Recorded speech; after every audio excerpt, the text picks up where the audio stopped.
Mark எழுதின சுவிசேஷம் 15ஆம் அதிகாரத்துக்கு திருப்பிக் கொள்வோம். மார்க் 15. நான் எந்த ஒரு வேத பகுதியும் வாசிக்க போகிறதில்ல. ஏன்னா வேத பகுதின்னு பார்த்தீங்கன்னா ரொம்ப பெரிய பகுதியாக வாசிக்க வேண்டியதாக இருக்கும். உங்களுக்கே தெரியும், போன தடவையே நாம் வேத பகுதின்னு எடுத்துக்கிட்டிங்கன்னா போன தடவை நாம் மார்க் 15 1 39 வரைக்கும் கவர் பண்ணோம். ஆக்சுவலாக அதில் இருக்கிற பல காரியங்களை பற்றி பேசினோம்.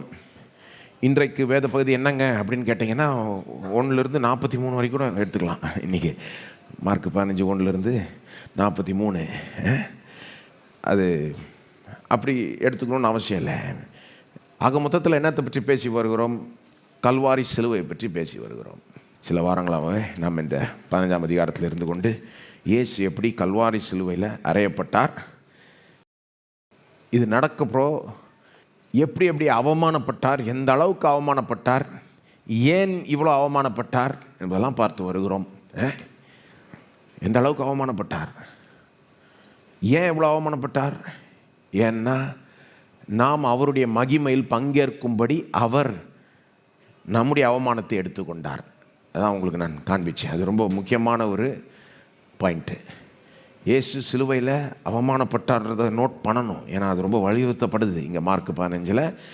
ஆனால் ஏன் அவமானப்பட்டார்ன்றதை மீதி புதிய ஏற்பாடை வச்சு பைபிளை வச்சு புரிஞ்சுக்கணும். நமக்கு மகிமை உண்டாகும்படி அவர் அவமானப்பட்டார்.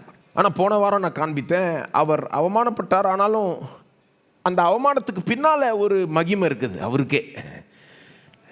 அவருக்கே சிலுவையில் தொங்கி கொண்டிருக்கிறப்போ அந்த அவமானத்துக்கு பின்னால் ஒரு மகிமையே இருக்குது. எல்லா கண்ணுக்கும் தெரியாது, ஆனால் கண்ணு திறக்கப்பட்டவர்களுக்கு அது தெரியும். நிறைய கண்ணுக்கு என்ன தெரியும்?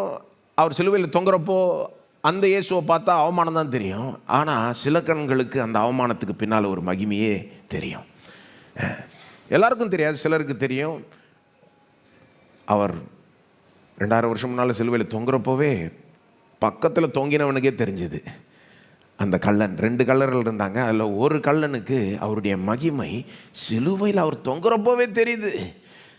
அவன் பக்கத்தில் தான் இவர் தொங்குறாரு. இவரை பார்த்து என்னன்னு சொல்கிறான்? ஆண்டவரே, உம்முடைய ராஜ்யத்தில் நீர் வரும்போது என்னை நினைவு கூறும்.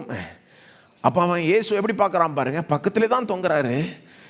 சிலர் கேட்டால் அவமானப்பட்டு தொங்குறாருன்னுவாங்க. ஆனால் இவன் என்ன சொல்கிறான்? ஆண்டவரே, உம்முடைய ராஜ்யம் அப்படின்றான். அதாவது பக்கத்தில் தொங்குறவர் கிரிமினல் கிடையாது, ராஜான்னு புரிஞ்சுக்கிறான். அவன் எப்படியோ அவன் கண்ணுக்கு அது தெரிஞ்சிருச்சு.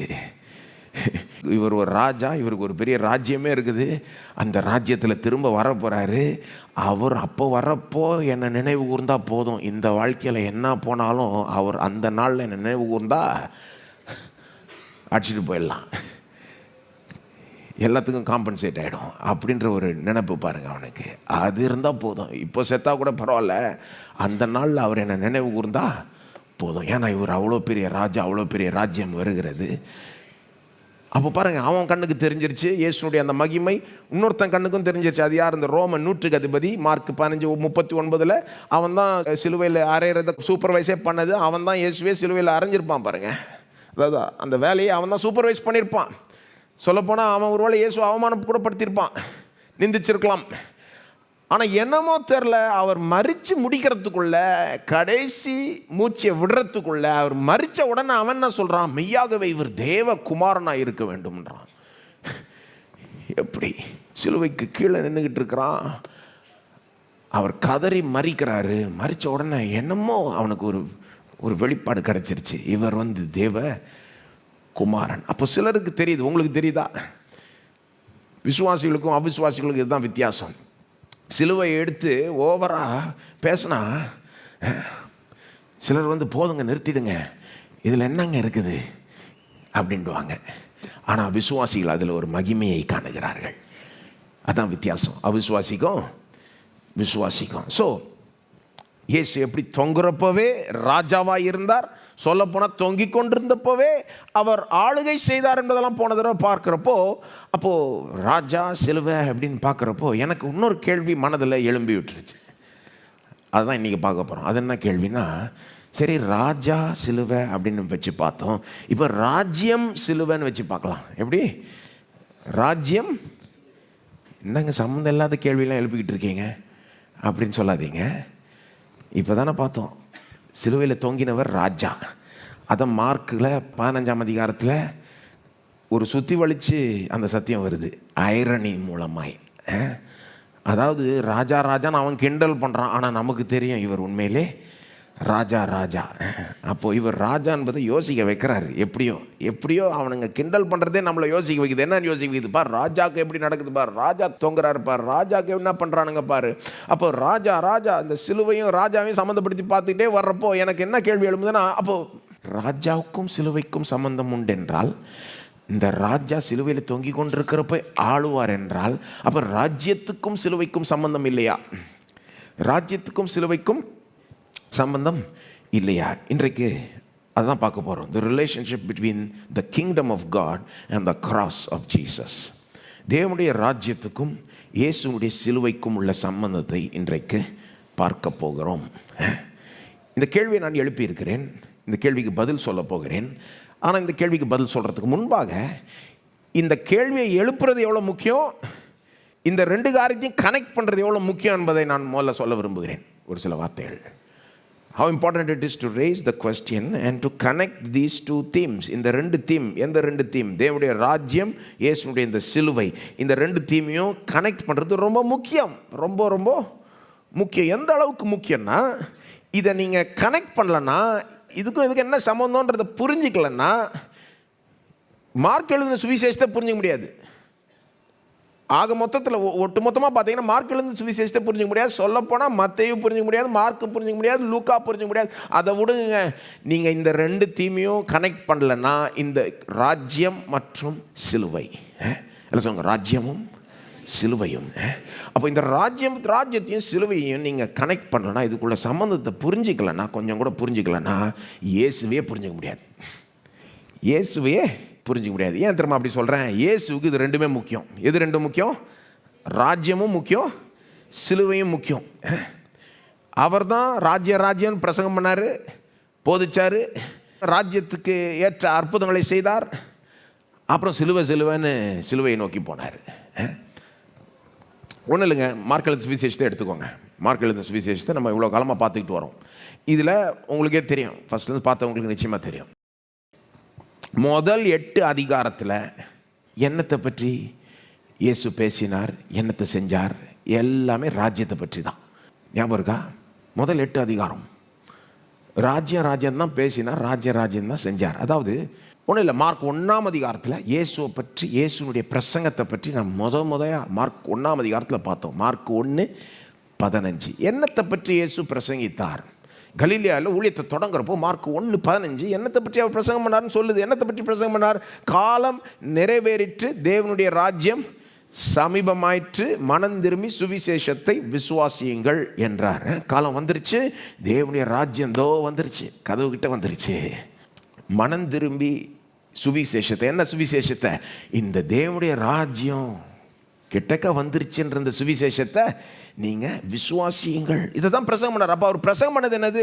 ராஜ்யம். இதை பிரசங்கம் பண்ணி முடிச்சோன்னா அப்படியே அந்த 1ஆம் அதிகாரத்தில் வாசித்தீங்கன்னா, அடுத்தது முதல் சீஷர்கள் அழைக்கிறார். அப்புறம் என்ன பண்ணுறார்? ஒரு ஆலயத்துக்குள்ளே நுழையிறார், ஒரு தேவாலயத்துக்குள்ளே நுழைஞ்சு போதிக்கிறார். என்னத்தை போதிச்சிருப்பார்னு நினைக்கிறீங்க? ராஜ்யத்தை பற்றி தான் போதிச்சிருப்பார். போதிக்கிறதுக்கு நடுவில் ஒரு பிசாசு பிடிச்ச மனுஷன் அங்கே கதறுகிறான், பிசாசின் பிடியில் அகப்பட்டு. அதை பார்த்து என்ன பண்ணுறாரு? அந்த பிசாசை விரட்டி விட்டு அவனை விடுதலை ஆக்குறாரு. என்ன செய்கிறாரு? தேவனுடைய ராஜ்யத்தை பற்றி ஒரு உண்மையை வெளிப்படுத்துகிறார். தேவனுடைய ராஜ்யம் கிட்ட வந்துருச்சுன்னா பிசாசுக்கு அங்கே இடம் இல்லை, பிசாசுக்கு பவர் இல்லை, அவன் போனான், ஓடியே போனோம். ஏன்? ராஜா வந்துட்டாரு, ராஜ்யம் வந்துருச்சு. அப்போது பிசாசின் ராஜ்யம் கிடையாது, தேவனுடைய ராஜ்யம். இதில் பிசாசுக்கு எந்த பவரும் இல்லைன்றதை வெளிப்படுத்துகிறார். தேவனுடைய ராஜ்யம் எப்பேற்பட்ட ராஜ்யம்? பிசாசை விரட்டுகிற ஒரு ராஜ்யம். அடுத்தது என்ன பண்ணுறாரு? வியாதியஸ்தர்களை குணமாக்குகிறார். எவ்வளோ பேரை குணமாக்குகிறார். அதுவும் ராஜ்யத்தோடு தான் சம்மந்தப்பட்டிருக்கு. தேவனுடைய ராஜ்யத்தில் வியாதி இல்லை, சுகம் பலன் ஆரோக்கியம் தான் இருக்குதுன்றதை வெளிப்படுத்துகிறார். ஒன்றும் இல்லைங்க, தேவன் ஆண்டார்னா வியாதியே இருக்காது. தேவன் ஆண்டார்னா எப்படி இருக்கும்? வியாதியே இருக்காது. அதுக்கு பதில் என்ன இருக்கும்? சுகம் பலன் ஆரோக்கியம் இதுதான் இருக்கும். மரித்தோரை உயிரோட எழுப்புறப்பவும் தேவனுடைய ராஜ்யத்தை தான் வெளிப்படுத்துறார். தேவனுடைய ராஜ்யத்தில் மரணம் இல்லை, ஜீவன் உண்டு. 5000 பேரை 4000 பேரை போஷிக்கிறப்பவும் தேவனுடைய ராஜ்யத்தை தான் வெளிப்படுத்துறார். அவர் எப்படி போஷிக்கிறாரு? ஏராளம் தாராளமாக போஷிக்கிறாரு. ரொம்ப அதிகமாக மீறுது. என்னத்தை காண்பிக்குது? தேவனுடைய ராஜ்யத்தில் நம்முடைய குறைவுகள் எல்லாம் ரொம்ப ஏராளம் தாராளமாக நிறைவாக்கப்படுது. அதாவது சும்மா எக்ஸாக்டாக குறைய நிறைவாக்கிடுவாருன்னு கிடையாது, தேவையை சந்திச்சுடுவாருன்னு கிடையாது. நம்முடைய பாத்திரத்தை நிரம்பி வழிய செய்வார். கர்த்தரின் மேய்ப்பராக இருக்கிறார், நான் தாழ்ச்சி அடையேன், என் பாத்திரம் நிரம்பி வழியும். தேவன் ஆண்டார்னா இப்படி தான் இருக்கும். தேவைகள்லாம் சந்திக்கப்படும்ன்றது மட்டும் இல்லை, ஏராளம் தாராளமாய் சந்திக்கப்படும். அப்போது ஃபஸ்ட்லேருந்து நீங்கள் பார்த்தீங்கன்னா அவர் பிரசங்கம் பண்ணுறதும் ராஜ்யம், அவர் செய்கிற அற்புதங்கள் எல்லாமே ராஜ்யத்தை வெளிப்படுத்துது. அது ராஜ்யத்தை டெமான்ஸ்ட்ரேட் பண்ணுது. வாயால் ராஜ்யத்தை பிரசங்கம் பண்ணுறாரு, போதிக்கிறார். போதிக்கிறப்ப என்ன உவமைகளை வச்சு போதிக்கிறார். உவமைகள்லாம் எதை பற்றியது? அவருடைய எல்லா உவமைகளும் பாருங்கள் எப்படி தொடங்கும்னா, பரலோக ராஜ்யம் எப்படின்னா ஒரு மனுஷன் விதைக்க போனான் அப்படின்வாரு. பரலோக ராஜ்யம் எப்படின்னா இது ஒரு கடுகு விதையை போல் சின்னதாக தொடங்கி பெருசாக முடியும். அப்போ அவருடைய பிரசங்கம், அவருடைய போதனை, அவருடைய அற்புதங்கள் எல்லாமே ராஜ்யத்தை பற்றி. அப்போது ஃபஸ்ட்டிலிருந்து ராஜ்யம் ராஜ்யம் ராஜ்யம்னு அடிச்சு பேசிக்கிட்டு ராஜ்யம் ராஜ்யம் ராஜ்யம் ஃபோக்கஸ்டாக இருந்தவர். திடீர்னு ஒரு பாயிண்ட் வருது, மார்க் 8:31. அது ஒரு கிரிட்டிக்கல் டேர்னிங் பாயிண்ட். மார்க் 8:31 என்ன பண்ணுறாரு? திடீர்னு நான் சிலுவைக்கு போயே ஆகணுன்றார். நான் பாடுபட்டு மரிச்சே ஆகணும். அதுக்கு முன்னாலேயே சிலுவையை ஹிண்ட் பண்ணியிருக்காரு, ஆனால் ரொம்ப ரொம்ப ஓப்பனாக பேசுனதில்லை. இப்போ தம்முடைய சீஷர்கள்ட்ட ரொம்ப ஓப்பனாக பேசுகிறாரு. நான் பாடுபட்டே ஆகணும், சிலுவைக்கு போய் மரிச்சே ஆகணும். அந்த பாயிண்ட்லேருந்து பார்த்தீங்கன்னா அதை பேதுருவே ஏற்றுக்க முடியல. ஆனால் அவனை கண்டிக்கிறாரு, நீ சும்மா கடன்றாரு. அந்த பாயிண்ட்லேருந்து மார்க் 8:31 ராஜ்யம் ராஜ்யம் ராஜ்யம் அடிச்சுக்கிட்டு இருந்தவர் இப்போ சிலுவை சிலுவை சிலுவைன்னு பேசிக்கிட்டே இருப்பார். நீங்கள் பார்த்தீங்கன்னா மார்க் 8:31 சிலுவை சிலுவை சிலுவை, அங்கே போய் ஆகணும், நான் மரிச்சே ஆகணும், பாடுபட்டே ஆகணும் அப்படின்றத பேசிக்கிட்டே இருப்பார். எருசலேமுக்கே போயிட்டார், சிலுவையில் மரித்தார். இப்போ இதை நாம் எப்படி புரிஞ்சுக்கணும்னு கேட்குறேன். ஃபஸ்ட்டு ராஜ்யம் ஃபோக்கஸாக இருந்தவர் திடீர்னு இப்போ ராஜ்யத்தை மறந்துக்கிட்டு சம்மந்தம் இல்லாத ஒரு சிலுவைக்கு போனாரான்னு கேட்குறேன் நான். சிலர் சொல்கிறாங்க, இல்லைங்க, அதாவது ராஜ்யத்தை கொண்டு வரணும்னு ட்ரை பண்ணார், படுபாவிங்க இவனுங்க பிடிச்சி அவரை சிலுவையில் அரைஞ்சிட்டானுங்க, அதனால் பாவம் அவர் நினச்சதை செய்ய முடியல. கரெக்டாக வாஸ்தவம் நமக்கு தெரியும், இதை படிச்சுட்டு இருந்தால் நமக்கு தெரியும், இவனுங்க படுபாவிங்க பிடிச்சி அவரை அரைஞ்சிடல, இவர் தான் நான் சிலுவைக்கே போய் ஆவேன்னு இன்சிஸ்ட் பண்ணுறாரு. மார்க் 8:31 நான் சிலுவைக்கு போய் ஆவேன் இவர் தான் பேசுகிறாரு. பேதுருலாம் சொல்கிறாரு, ஏன் ஆண்டவரே, வேண்டாம் ஆண்டவரே, இல்லை நான் போய் ஆவேன் எருசலேமை நோக்கி நடக்கிறார். 3 முறை சொல்கிறார் எப்படி பாடுபடுவார், எப்படி உயிரோடு எழும்புவார். எருசலேமுக்குள்ளே போனோன்னும் விடுறதில்லை, சிலுவைக்கு நான் போயே ஆவேன். கெத்செமனே தோட்டத்தில் அந்த உறுதியை பார்க்கலாம், என்னுடைய சித்தம் அல்ல உம்முடைய சித்தமே கடவுது. அப்போது எவனும் படுபாய் பிடிச்சி விட அரைஞ்சிட்டாருன்னு கிடையாது, அது முழு உண்மை கிடையாது. இவரா அங்கே போய் ஆகணுன்றார். ராஜ்யம் அடிச்சுக்கிட்டவர் இப்போ சிலுவை சிலுவைன்னு அடிச்சுக்கிட்டார். இப்போ இது எப்படி புரிஞ்சுக்கிறது? இவனுங்க சொல்கிற மாதிரி புரிஞ்சிக்கூடாது. அவர் படுபாவிங்க பிடிச்சி அரைஞ்சிட்டானுங்க. அல்லது சிலர் இப்படி சொல்கிறாங்க, ராஜ்யத்தில் தொடங்கி சிலுவையில் முடித்தாருங்க. ராஜ்யத்தில் தொடங்கி சிலுவையில் முடித்தாரா? அதுவும் கரெக்டு கிடையாது. என்ன சம்பந்தம்? ஏதோ ஒரு சம்பந்தம் இருக்குது. அவருடைய மனதில் இது ரெண்டுமே கனெக்டட் பாருங்கள். ராஜ்யத்தில் தொடங்கி சிலுவையில் முடித்தாருன்ற அதுவும் தப்பு. ஏன்னா ஆக்சுவலாக சிலுவைக்கு அப்புறம் மரித்து உயிரோடு எழும்பின பின்பு என்னத்தை போதிச்சார்னு பார்த்தீங்கன்னா லூக்கா 24 வாசித்தீங்கன்னா எப்படி மேசியா சிலுவை பாடுகளை அனுபவிக்க வேண்டும் என்று பழைய ஏற்பாடு தீர்க்கதரிசனமாக உரைத்தது என்பதை போதிச்சார். அது மட்டும் இல்லை, ராஜ்யத்தையும் போதிச்சார். தெரியுமா உங்களுக்கு?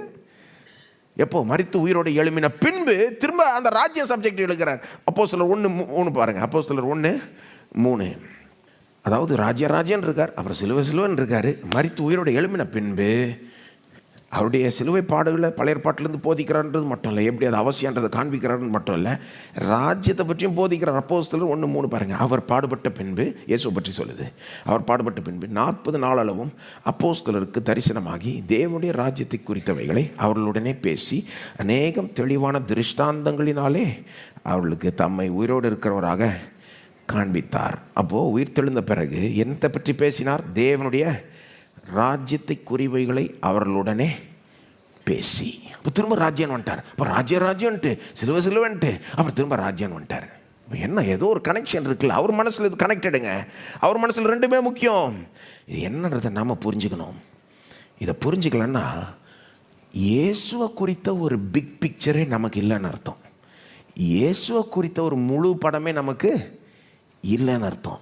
இதை புரிஞ்சுக்கலாம்னா, இது ரெண்டுத்தையும் கனெக்ட் பண்ண முடியலன்னா, இயேசுவை குறித்து நமக்கு பிட்ஸ் அண்ட் பீசஸ் தான் தெரியும்னு அர்த்தம்.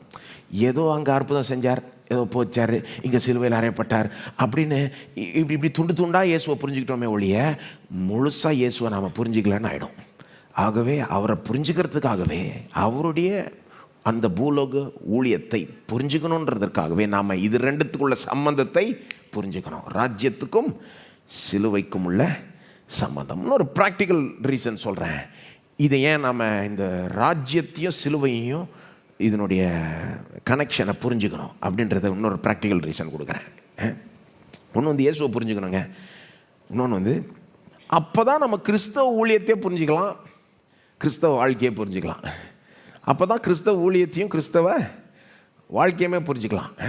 கிறிஸ்தவ ஊழியம்னு எடுத்துக்கிட்டிங்கன்னா, இதை நான் இப்படி கொஞ்சம் ஓவர் சிம்பிளிஃபை பண்ணி சொல்கிறேன் போதிக்கிறதுக்காக.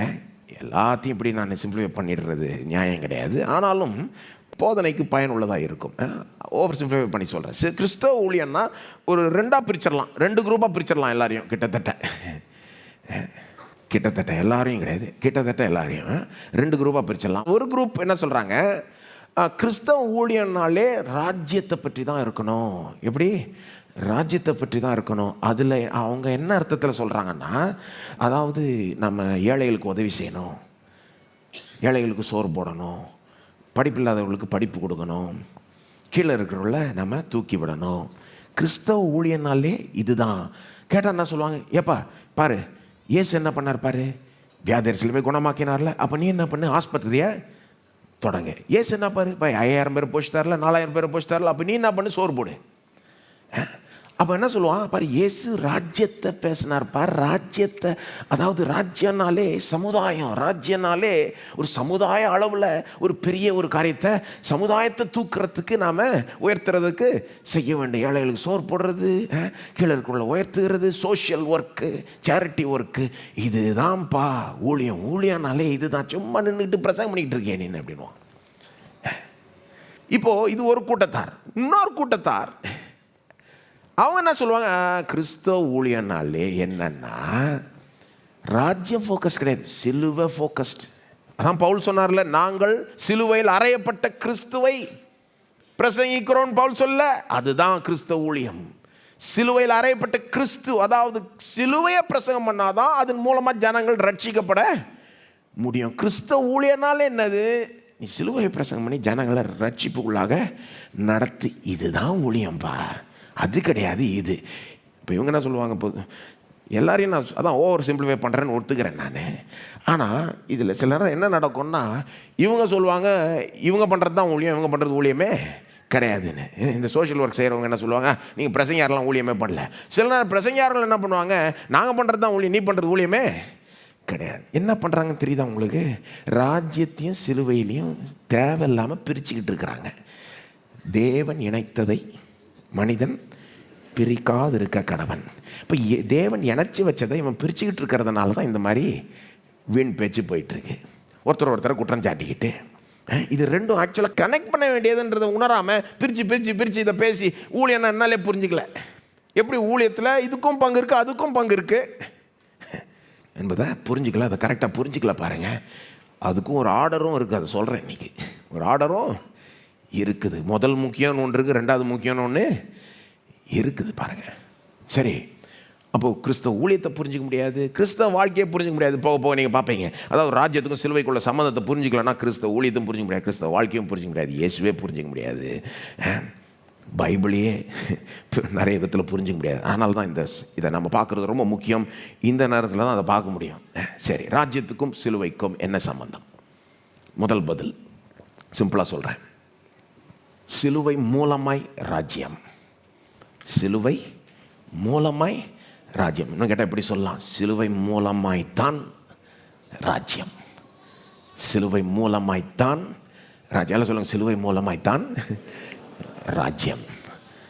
சிலுவை இல்லாமல் ராஜ்யம் இருக்கவே முடியாது. சிலுவை மூலமாக தான் ராஜ்யமே வந்து, அதாவது இயேசு கல்வாரி சிலுவையில் தொங்கிக் கொண்டிருக்கிறப்போ என்ன செய்து கொண்டிருந்தார்னா, இந்த ராஜ்யத்தோடு சம்மந்தப்படுத்தி பார்த்தா தான் தெரியுது அது என்ன செய்து கொண்டிருந்தார்னா, தேவனுடைய ராஜ்யத்தை கொண்டு வர அந்த ஏற்பாடுகளை செய்து கொண்டிருந்தார். தேவனுடைய ராஜ்யம் வரும்படி அதற்கான ஏற்பாடுகளை சிலுவையில் அவர் செய்து கொண்டிருந்தார்.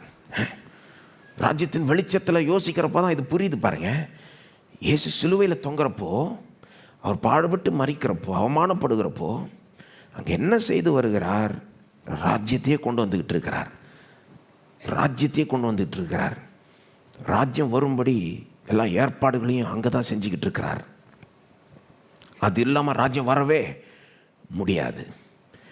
அப்போது அவருடைய போதனையின் மூலமாக, அவருடைய அற்புதம் மூலமாக ஒரு விதத்தில் ராஜ்யத்தை கொண்டு வந்தார்னு நீங்கள் சொல்லலாம். ஆனால் அதை விட பெரிய விதத்தில் அவர் சிலுவையில் தொங்கினப்போ தான் ராஜ்யத்தை கொண்டு வந்துக்கிட்டு இருந்தார்.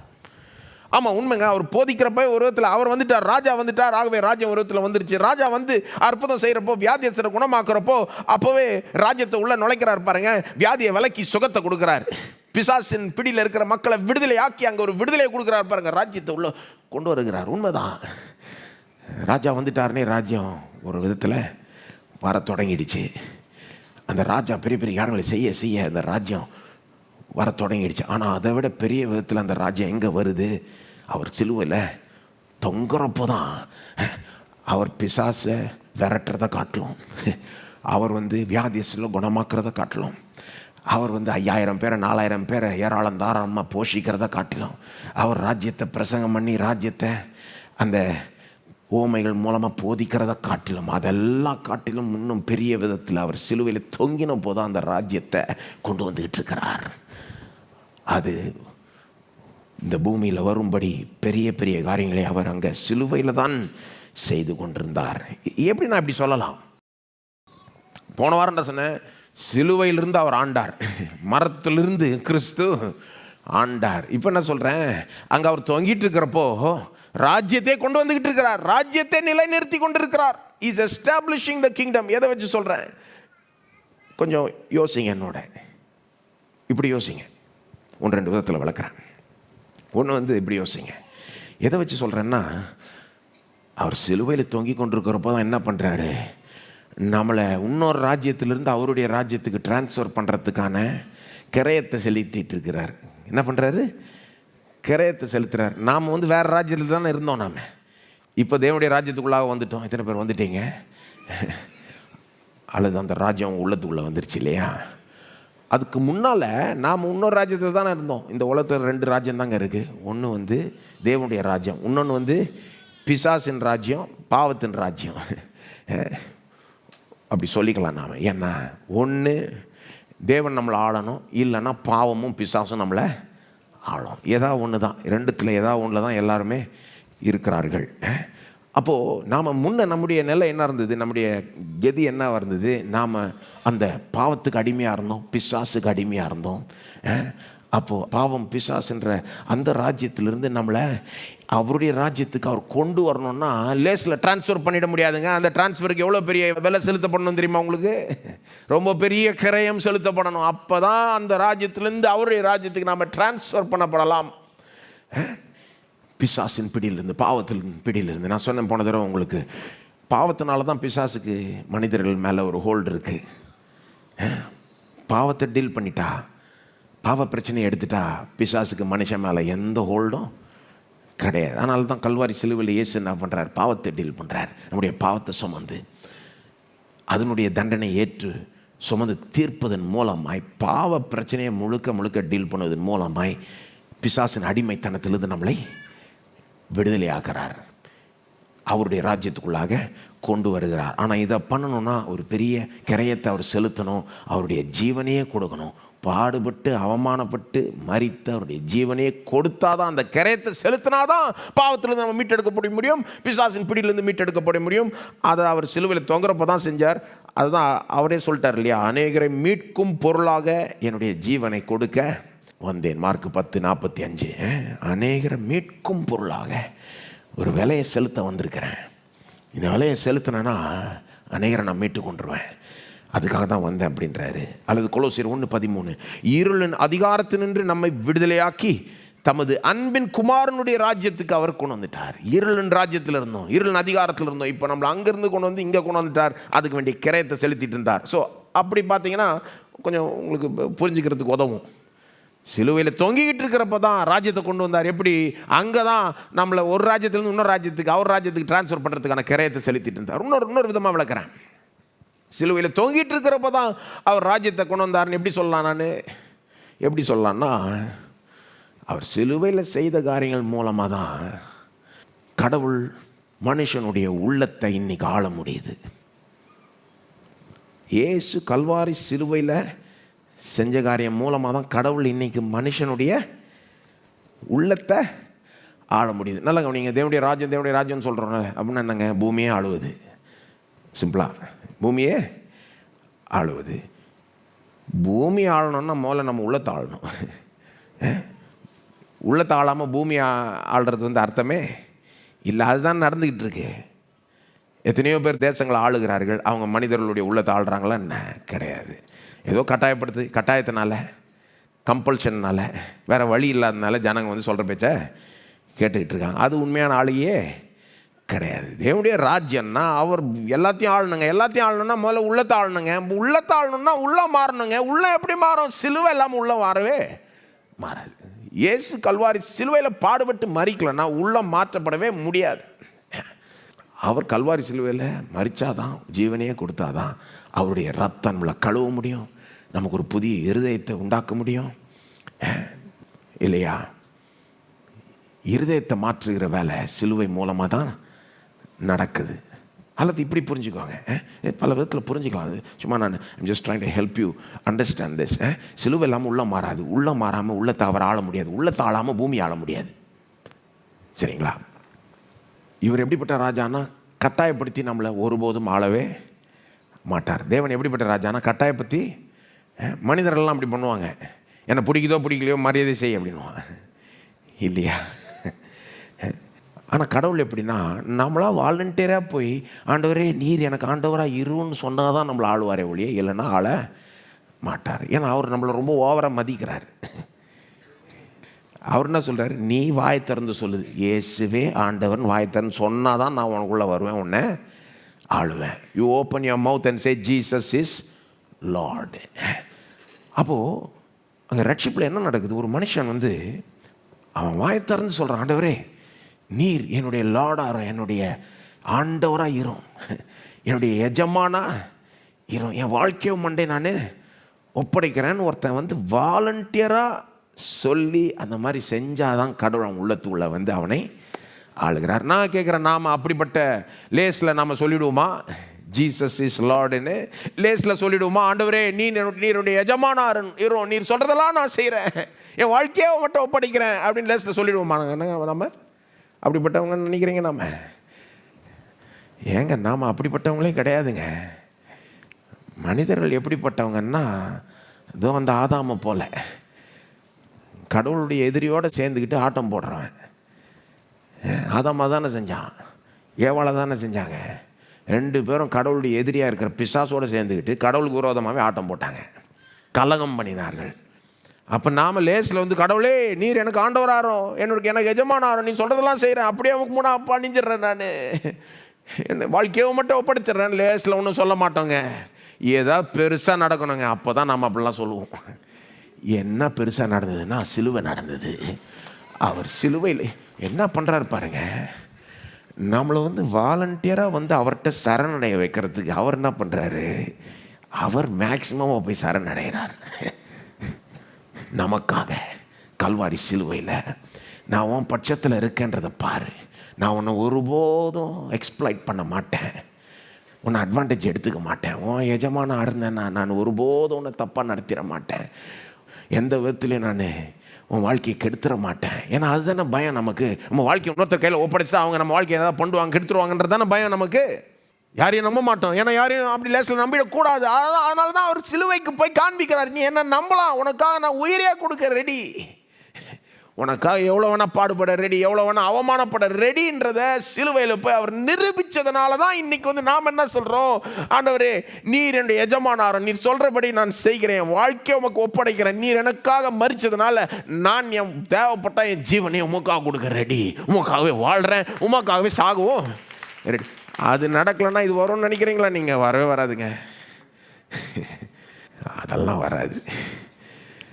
அவர் மட்டும் அவ்வளோ தூரம் போகலன்னா மனுஷன் வந்து அந்த அளவுக்கு வாலண்டியராக என்ன ஆளும் ஆண்டவரேன்னு சொல்ல மாட்டான். எனக்கு ராஜாவாயிரும் ஆண்டவரேன்னு சொல்லவே மாட்டான். தம்முடைய அன்பை காட்டி மனுஷனை ஈர்த்தார், எக்ஸ்ட்ரீமான விதத்தில் காமிச்சிட்டார்.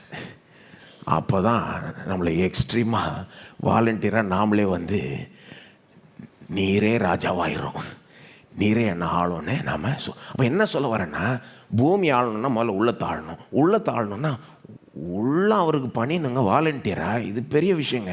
சிலுவை இல்லாமல் இது நடந்திருக்கவே நான் பல விதத்தில் வளர்க்கலாம். பாயிண்ட் என்னன்னா, சிலுவை இல்லாமல் ராஜ்யம் வந்திருக்கவே முடியாது. இயேசு சிலுவையில் தொங்கி கொண்டிருக்கிறப்போ எப்படி பார்க்கணும்? ராஜ்யத்தின் வெளிச்சத்தில் பார்த்தீங்கன்னா அவர் என்ன பண்ணிக்கிட்டு இருக்கார்? ராஜ்யம் வரும்படி, ராஜ்யம் ஒவ்வொரு உள்ளத்துக்குள்ளும் வரும்படி ஏற்பாடுகளை செய்து கொண்டிருந்தார், ஏற்பாடுகளை செய்து கொண்டு இருந்தார். ராஜ்யம் சொல்லிட்டேன், கொஞ்சம் சிலதான் சொல்லிட்டாங்க, ஆனால் மேபி சிலது தெளிவுபடுத்தணும். தேவனுடைய ராஜ்யம்னா என்னங்க? கொஞ்சம் let me give the definition and a little brief story about the kingdom. தேவனுடைய ராஜ்யத்தை பற்றி ஒரு குயிக் விளக்கம் மற்றும் ஒரு சின்ன கதை. தேவனுடைய ராஜ்யம்னா என்னங்க? இப்படி டிஃபைன் பண்ணுறேன். காட்ஸ் ரெயின், இது வந்து ஒரு பிப்ளிக்கல் ஸ்காலருடைய டெஃபினிஷன், நல்ல definition. The kingdom of God. What is the kingdom of God? God's reign through God's people over God's place. 8 வார்த்தையில் டிஃபைன் பண்ணுறாரு. தேவனுடைய ராஜ்யம் என்னது? God's reign. இதில் 3 அம்சங்கள் இருக்குது. ஒன்று வந்து தேவனுடைய ஆளுகை. எல்லாம் சொல்லுங்கள், தேவனுடைய ஆளுகை. அப்போது தேவனுடைய ராஜ்யம் சொல்கிறப்போவே முதல்ல நம்ம மனசுக்கு என்ன வரணும்? தேவனுடைய ஆளுகை. தேவன் தான் ராஜா, தேவன் தான் ஆளுகிறார். ஆனால் அது மட்டும் இல்லை, நமக்கு இன்னொரு காரியமும் மனசுக்கு வரணும். தேவனுடைய ராஜ்யம்னு சொல்கிறப்போ அது என்னது? காட்ஸ் பீப்புள், தேவனுடைய ஜனங்கள். எல்லாம் சொல்லுங்க, தேவனுடைய ஜனங்கள். ஏன் தேவனுடைய ஜனங்கள்ன்ற காரியம் மனசுக்கு வரணும்னா, தேவன் யாரை ஆள்றார்னா தம்முடைய ஜனங்களை ஆள்றார். ஆனால் அது மட்டும் இல்லை, ஜனங்கள் மூலமாய் பூமியை ஆளுகிறார். நல்ல கவனிங்க, தேவன் தம்முடைய ஜனங்களை ஆளுகிறார். அது மட்டுமல்ல, ஜனங்கள் மூலமாய் எல்லாத்தையும் ஆளுகிறார். சரிங்களா? கடைசியாக காட்ஸ் பிளேஸ், அதாவது தேவனுடைய இடம் அப்படின்னு எடுத்துக்கிட்டிங்கன்னா, எல்லாமே வானமும் பூமியும் தேவனுக்கு தான் சொந்தம். ஆனால் இந்த தேவனுடைய ராஜ்யம் வருகிறதுன்னு இயேசு சொல்லிகிட்டு இருக்கார். இந்த கான்செப்ட் எடுத்துக்கிட்டிங்கன்னா, முக்கியமாக அவருடைய இடம் என்னவாய் வலியுறுத்தப்படுதுன்னா, பூமி. வானம் அவருடையது தான், பரலோகம் அவருடையது தான், அவர் அதை ஆண்டுக்கிட்டு தான் இருக்கிறாரு. ஆனால் இயேசுடைய பாயிண்ட் என்னன்னு ஜெபிக்க சொல்கிறாரு? உம்முடைய ராஜ்யம் வருவதாக, பரலோகத்தில் நடக்கிறது போல் உங்களுடைய சித்தம் இந்த பூமியிலையும். அப்போது அவருடைய பாயிண்ட் என்னன்னா, அங்கே அவருடைய சித்தம் பர்ஃபெக்டாக நடைபெறுகிறது, அவருடைய ராஜ்யம் பூர்ணமாக இருக்குது. அங்கே எப்படி இருக்குதோ பூமியிலையும் நடக்கட்டும்னு நீ ஜெபின்றாரு. அப்போ பாயிண்ட் என்ன? அங்கே இருக்கிறது பூமிக்கு வரட்டும். அப்போ அதிகமாக வலியுறுத்தப்படுகிறது பரலோகம் இல்லை, பூமி. தேவனுடைய ராஜ்யம் வருது அப்படின்னு சொல்கிறப்போ அதிகமாக வலியுறுத்தப்படுகிறது எது? பூமி. ஆகவே தேவனுடைய ஆளுகை, தேவனுடைய ஜனங்கள் மூலமாய் பூமி எங்கும் பரவணும். இதுதான் தேவனுடைய ராஜ்யத்தின் கான்செப்ட். அல்லது இப்படி சொல்கிறேன், இந்த பூமியின் மீது தேவனுடைய ஜனங்கள் மூலமாய் நடக்கும் தேவனுடைய ஆளுகைக்கு பேர் தான் தேவனுடைய ராஜ்யம். அல்லது சிம்பிளாக இப்படி சொல்கிறேன், தம்முடைய ஜனங்கள் மூலமாய் பூமியை தேவன் ஆளுவது தான் தேவனுடைய ராஜ்யம். தம்முடைய ஜனங்கள் மூலமாய் பூமியை தேவன் ஆளுவது தான் தேவனுடைய ராஜ்யம். சொல்லுங்க, தம்முடைய ஜனங்கள் மூலமாய் பூமியை தேவன் ஆளுவது. இப்போ இதை நான் சொன்னோன்னு சிலருக்கு அது நாங்கள் ரொம்ப ஓவராக நமக்கு முக்கியத்துவம் கொடுத்துட்டீங்க, தம்முடைய ஜனங்கள் காண்பிக்கிற பாருங்க. இது புரிஞ்சுக்கணும். நிறைய பேருக்கு தேவனுடைய திட்டங்கள் எண்ணங்களே புரிஞ்சிக்கல. அவங்க என்னத்தையோ மனசில் வச்சுக்கிட்டு இருக்காங்க பாருங்கள், தேவனுடைய ராஜ்யம்னு. ஆனால் தேவனுடைய ராஜ்யத்தை பற்றி கற்றுக்கணுன்னா முதல் பேஜுக்கு போயிடணும். பைபிளில் முதல் அதிகாரத்திலேயே தேவனுடைய ராஜ்யம் என்ற கான்செப்ட் இருக்குது. சுருக்கமாக ஒரு தேவனுடைய ராஜ்யத்தை குறித்த கதையை சொல்லிடுறேன். ஏன்னா புரிஞ்சுக்கிட்டா தான் சிலுவையை புரிஞ்சிக்க முடியும். ஆதியாகமம் 1:26 தேவனுடைய ராஜ்யம் என்ற கான்செப்ட் அங்கேயே வந்துடுது. ராஜ்யன்ற வார்த்தை வந்தால் தான் கான்செப்ட் இருக்குதுன்னு கிடையாது. சில நேரம் வார்த்தை இருக்காது, ஆனால் அந்த கான்செப்ட்டு இருக்கும், வேறு வார்த்தைகள் மூலமாக இருக்கும். சிலர் நினச்சிக்கிறாங்க இயேசு ராஜ்யத்தை பற்றி பேசுகிறப்ப தான் ராஜ்யன்ற கான்செப்டே கொண்டு வந்தாங்க போல இருக்கு. இல்லை. ஆதியாகமம் 1:26 தேவன் என்ன சொல்கிறார் மனுஷனை பற்றி? அருமையான வசனம். பைபிளில் மனிதர்களை பற்றி சொல்லப்படுகிற முதல் வசனம் ஆதியாகமம் 1:26. அற்புதமான வசனம். தேவன் அங்கே பேசுகிறார். என்ன சொல்கிறார்? நமது சாயலாகவும் நமது ரூபத்தின்படியே மனுஷனை உண்டாக்குவோமாக. என்ன சொல்கிறாரு? எல்லாத்தையும் உண்டாக்கியாச்சு. இப்போ கடைசியாக யாரை உண்டாக்கலாம்? மனுஷனை. ஆனால் இந்த மனுஷனை மட்டும் வித்தியாசமாக உண்டாக்கலாம். மிருகங்களை போல இல்லை, மற்ற சிருஷ்டிப்புகளை போல இல்லை, வித்தியாசமாக. எப்படி வித்தியாசமாக? நம்மை போலவே உண்டாக்கலான்றார் தேவன். நமது சாயல், அதாவது திருத்துவத்தையும் அந்த வசனத்தில் பார்க்கலாம். நமதுன்னு ஏன் வருதுன்னா, பிதா, குமாரன், பரிசுத்த ஆவியானவர் நமது சாயலாகவும் நமது ரூபத்தின்படியையும் மனுஷனை உண்டாக்குவோமாக. எந்த விதத்தில் தேவனுடைய சாயலில் மனுஷன் இருக்கணும்? அவர்கள் சமுத்திரத்தின் மச்சங்களையும் ஆகாயத்தின் பறவைகளையும் மிருக ஜீவன்களையும் பூமி அனைத்தையும் பூமியின் மேல் ஊறும் சகல பிராணிகளையும் ஆழக்கடவர்கள் என்றார். எல்லாம் சொல்லுங்க, ஆழக்கடவர்கள். அந்த வசனத்திலே வந்துடுது. அவருடைய சாயலின் ரூபத்திலே என்ன சொல்ல வர்றாரு? நம்மளை போல மனுஷன் இருக்கணும்னு சொல்கிறாரு. என்ன சொல்ல வர்றாருன்னா, நான் ஒரு ராஜா மாதிரி, நான் ஆளுகிறவன். தேவன் ஆண்டார் இல்லையா? ஆதியாகமம் 1ஆம் அதிகாரத்தில் அவருடைய ஆளுகையை பார்க்கலாம். எப்படி பார்க்கலாம்? அவர் சொல்கிறதெல்லாம் நடக்குது. வெளிச்சம் உண்டாக கடவுதுன்னா அவர் சொல்கிற மாதிரியே நடக்குது. அவர் ஆளுகிறார், ராஜாதி ராஜாவாக இருக்கிறார். மனுஷனை சிருஷ்டிக்கிறப்ப என்ன சொல்கிறாரு? நம்மளை போல் இன்னொரு குட்டி ராஜாவை உண்டாக்கலாம், அவங்களும் ஆளட்டும். என்னத்தை ஆளட்டும்? பூமியை ஆளட்டும், பூமி அனைத்தையும் ஆளட்டும். பாருங்கள், பூமி அனைத்தையும் ஆள கடவர்கள். அப்புறம் 28ஆம் வசனத்தில் திரும்ப அதை வேறு விதமாக சொல்கிறார். மனுஷனை பார்த்து என்னன்னு சொல்கிறாரு? நீ பலுகி பெருகி பூமியை நிரப்பி அதை கீழ்ப்படுத்தி ஆண்டு கொள்ளுங்கள் என்று சொல்லுகிறார். அப்போ அவருடைய ஒரிஜினல் பிளானை கொஞ்சம் பார்த்துக்கோங்க. ஏன் மனிதர்களை உண்டாக்கினார் தேவன்? அவருடைய பிளான் என்ன? அவரை போலவே ஒருத்தர் உண்டாக்கி, மனுஷன் அப்படின்னு ஒரு குரூப்பை உண்டாக்கி, அவங்களுக்கு ஒரு ஆளுகையை கொடுத்து பூமி அவங்க ஆளட்டுன்றார். அப்படின்னா அவருடைய பிளான் என்ன? மனிதர்கள் மூலமாய் அவர் பூமியை ஆள விரும்பினார். கடவுளுடைய பிளான் என்னது? ஆரம்பத்தில் மனிதர்கள் மூலமாய் பூமியை ஆள விரும்பினார். அந்த மனுஷனுக்கு ஒரு ஆளுகையை கொடுக்க விரும்பினார். அவன் ஒரு ராஜா மாதிரி இருக்கட்டும்ன்றாரு. அவன் எல்லாத்தையும் ஆளட்டும், ஆனால் அந்த மனுஷனை நான் ஆளுவேன். அப்போது மனுஷனுக்கு மேலே இருக்கிறவர் கடவுள், மீதியெல்லாம் மனுஷன் கீழே. இப்படி தான் அவருடைய பிளான். கடவுள், மனுஷன், மீதியெல்லாம். தேவன் பெரிய ராஜாவாக இருக்கிறார். இந்த பெரிய ராஜா கீழே இந்த குட்டி ராஜா பூமி ஆளணும். அப்படின்னு என்ன அர்த்தம்? இந்த பெரிய ராஜா இந்த குட்டி ராஜாக்கள் மூலமாய் பூமியை ஆளணும். அதுதான் ராஜ்யம். கான்செப்டே அதுதான். தம்முடைய ஜனங்கள் மூலமாய் பூமியை ஆளுவது. இதுதான் அவருடைய ஒரிஜினல் பிளான். ஆனால் மனுஷன் என்ன பண்ண? எல்லாத்தையும் எடுத்துட்டான். ஆக்சுவலாக பார்த்தீங்கன்னா ஆதியாகமம் 1:2 ஒரு ராஜாவை மாதிரி தான் ட்ரீட் பண்ணுறாரு இந்த மனுஷனை. அவனுக்கு அப்படி ஒரு தோட்டத்தை, அரண்மனை மாதிரி இருக்குது அது, அப்படி ஒரு தோட்டத்தை கொடுத்து அவனுக்கு தேவைப்படுறது எல்லாத்தையும் கொடுத்து அவனை ஒரு ராஜா மாதிரி ட்ரீட் பண்ணுறாரு. நீ என்ன பண்ணிக்கப்பா, இந்த ஒரே ஒரு மரத்தின் கனியை மட்டும் விட்டுருன்றார். எல்லாம் கெட்டது. எப்படி கெட்டது? எனக்கு மேலே ஒரு ராஜா இருக்கிறாருன்னு அங்கீகரித்த வரைக்கும் இவன் ஒரு ராஜாவை போல் வாழ்ந்தான். எனக்கு மேலே எந்த ராஜாவும் இல்லை, நான் தான் பெரிய ராஜான்னு அவன் பண்ணிக்கிட்டப்போ தான் எல்லாம் கெட்டுச்சு. அதாவது கடவுள் சொல்கிற பேச்சை இவன் கேட்குற வரைக்கும் இவன் சொல்கிற பேச்சை எல்லாமே கெட்டுது. இவன் ராஜாவை போல் வாழ்ந்தான். இல்லை, கடவுள் சொல்கிற பேச்சை நான் கேட்க முடியாது, எதுக்கு கேட்கணும்? அதான் பிசாசு வஞ்சித்துட்டான் பாருங்க. அவன் சொன்னான், இப்போ இந்த மரத்தின் கனியை அவர் விலக்கி வச்சுட்டார், இதில் தான் விஷயமே இருக்குது அப்படின்றான். இதை சாப்பிட்டுட்டா நீ நம்பர் 1 ஆகிடலாம், அவருக்கு பதில் சொல்ல தேவையில்லை, நீ கடவுளை போல் ஆகிடலாம். நீ எதுக்கு அவரை நம்பர் 1 இடத்துல வச்சுக்கிட்டு விட்டுட்டு சும்மா இருக்கிற? அவர் இடத்த எடுத்துக்கோ அப்படின்றான். அவர் இடத்த யாரும் எடுக்கவே முடியாது. அவனுக்கும் தெரியும் பாருங்க, அவன் பிசாசு பொய் பேசுகிறவன். அவன் ஏன் அப்படி பேசினா? அதன் மூலமாக அவன் ஆளணும்னு விருப்பம். என்ன ஆயிடுச்சு? கடைசியில் மனுஷன் பாவம் செஞ்சதுனால, கடவுள் சொல்கிற பேச்சை கேட்காததுனால, பிசாசு பேச்சை கேட்டதுனால என்ன ஆயிடுச்சு? கடவுள் கீழே இருந்த மனுஷன் இப்போ பிசாசு கீழே வந்துட்டான்.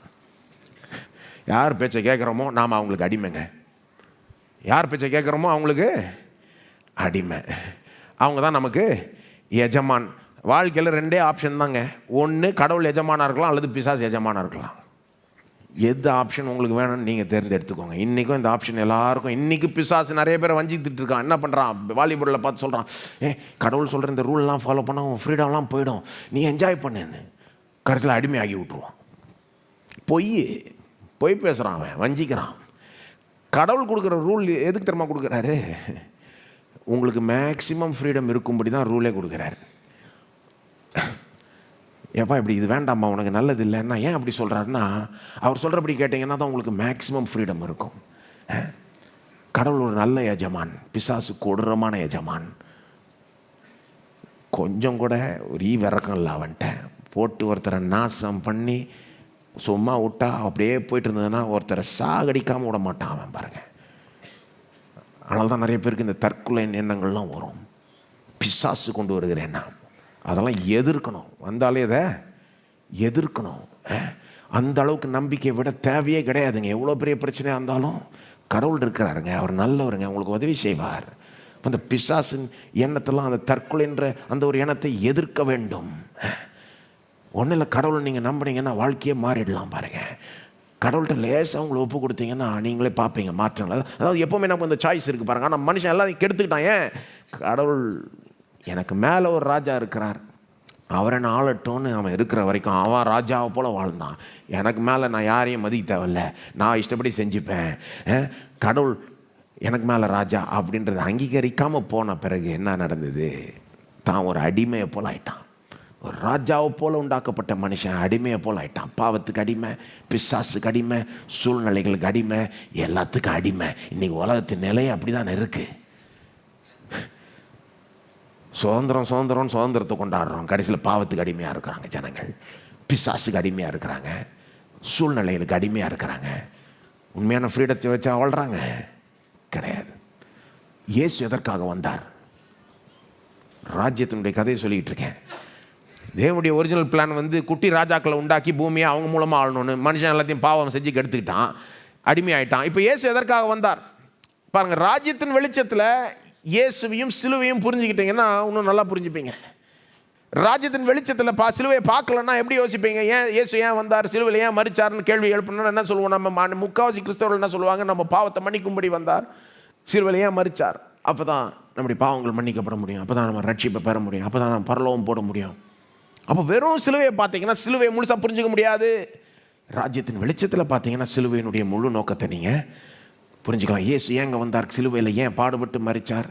இழந்ததை திரும்ப மனுஷனுக்கு கொடுக்கும்படி. அவன் எண்ணத்தை இழந்தான், அந்த ஆளுகை இழந்தான், இந்த ராஜான்ற ஒரு ஸ்தானத்தை இழந்தான், அந்த மேன்மை இழந்தான். அதை அவனுக்கு திரும்ப கொடுக்கும்படி இயேசு வந்து பாடுபட்டு மரிக்கிறார். பாருங்க, இந்த ராஜ்யத்தின் வெளிச்சத்தில் தான் சிலுவையே முழுசாக புரிஞ்சுக்கலாம். உண்மையிலே செஞ்சாரா இயேசு இதை? அதாவது நம்மளை வெறும் பாவத்திலேருந்து ரட்சிக்கிறது மட்டும் இல்லாமல் இந்த மாதிரி இழந்து போனதையே கொடுத்தாரா அப்படின்றத கேட்குறேன். ஏன்னா சிலர்லாம் இதை வந்து பேசினாலே மேண்டுவாங்க.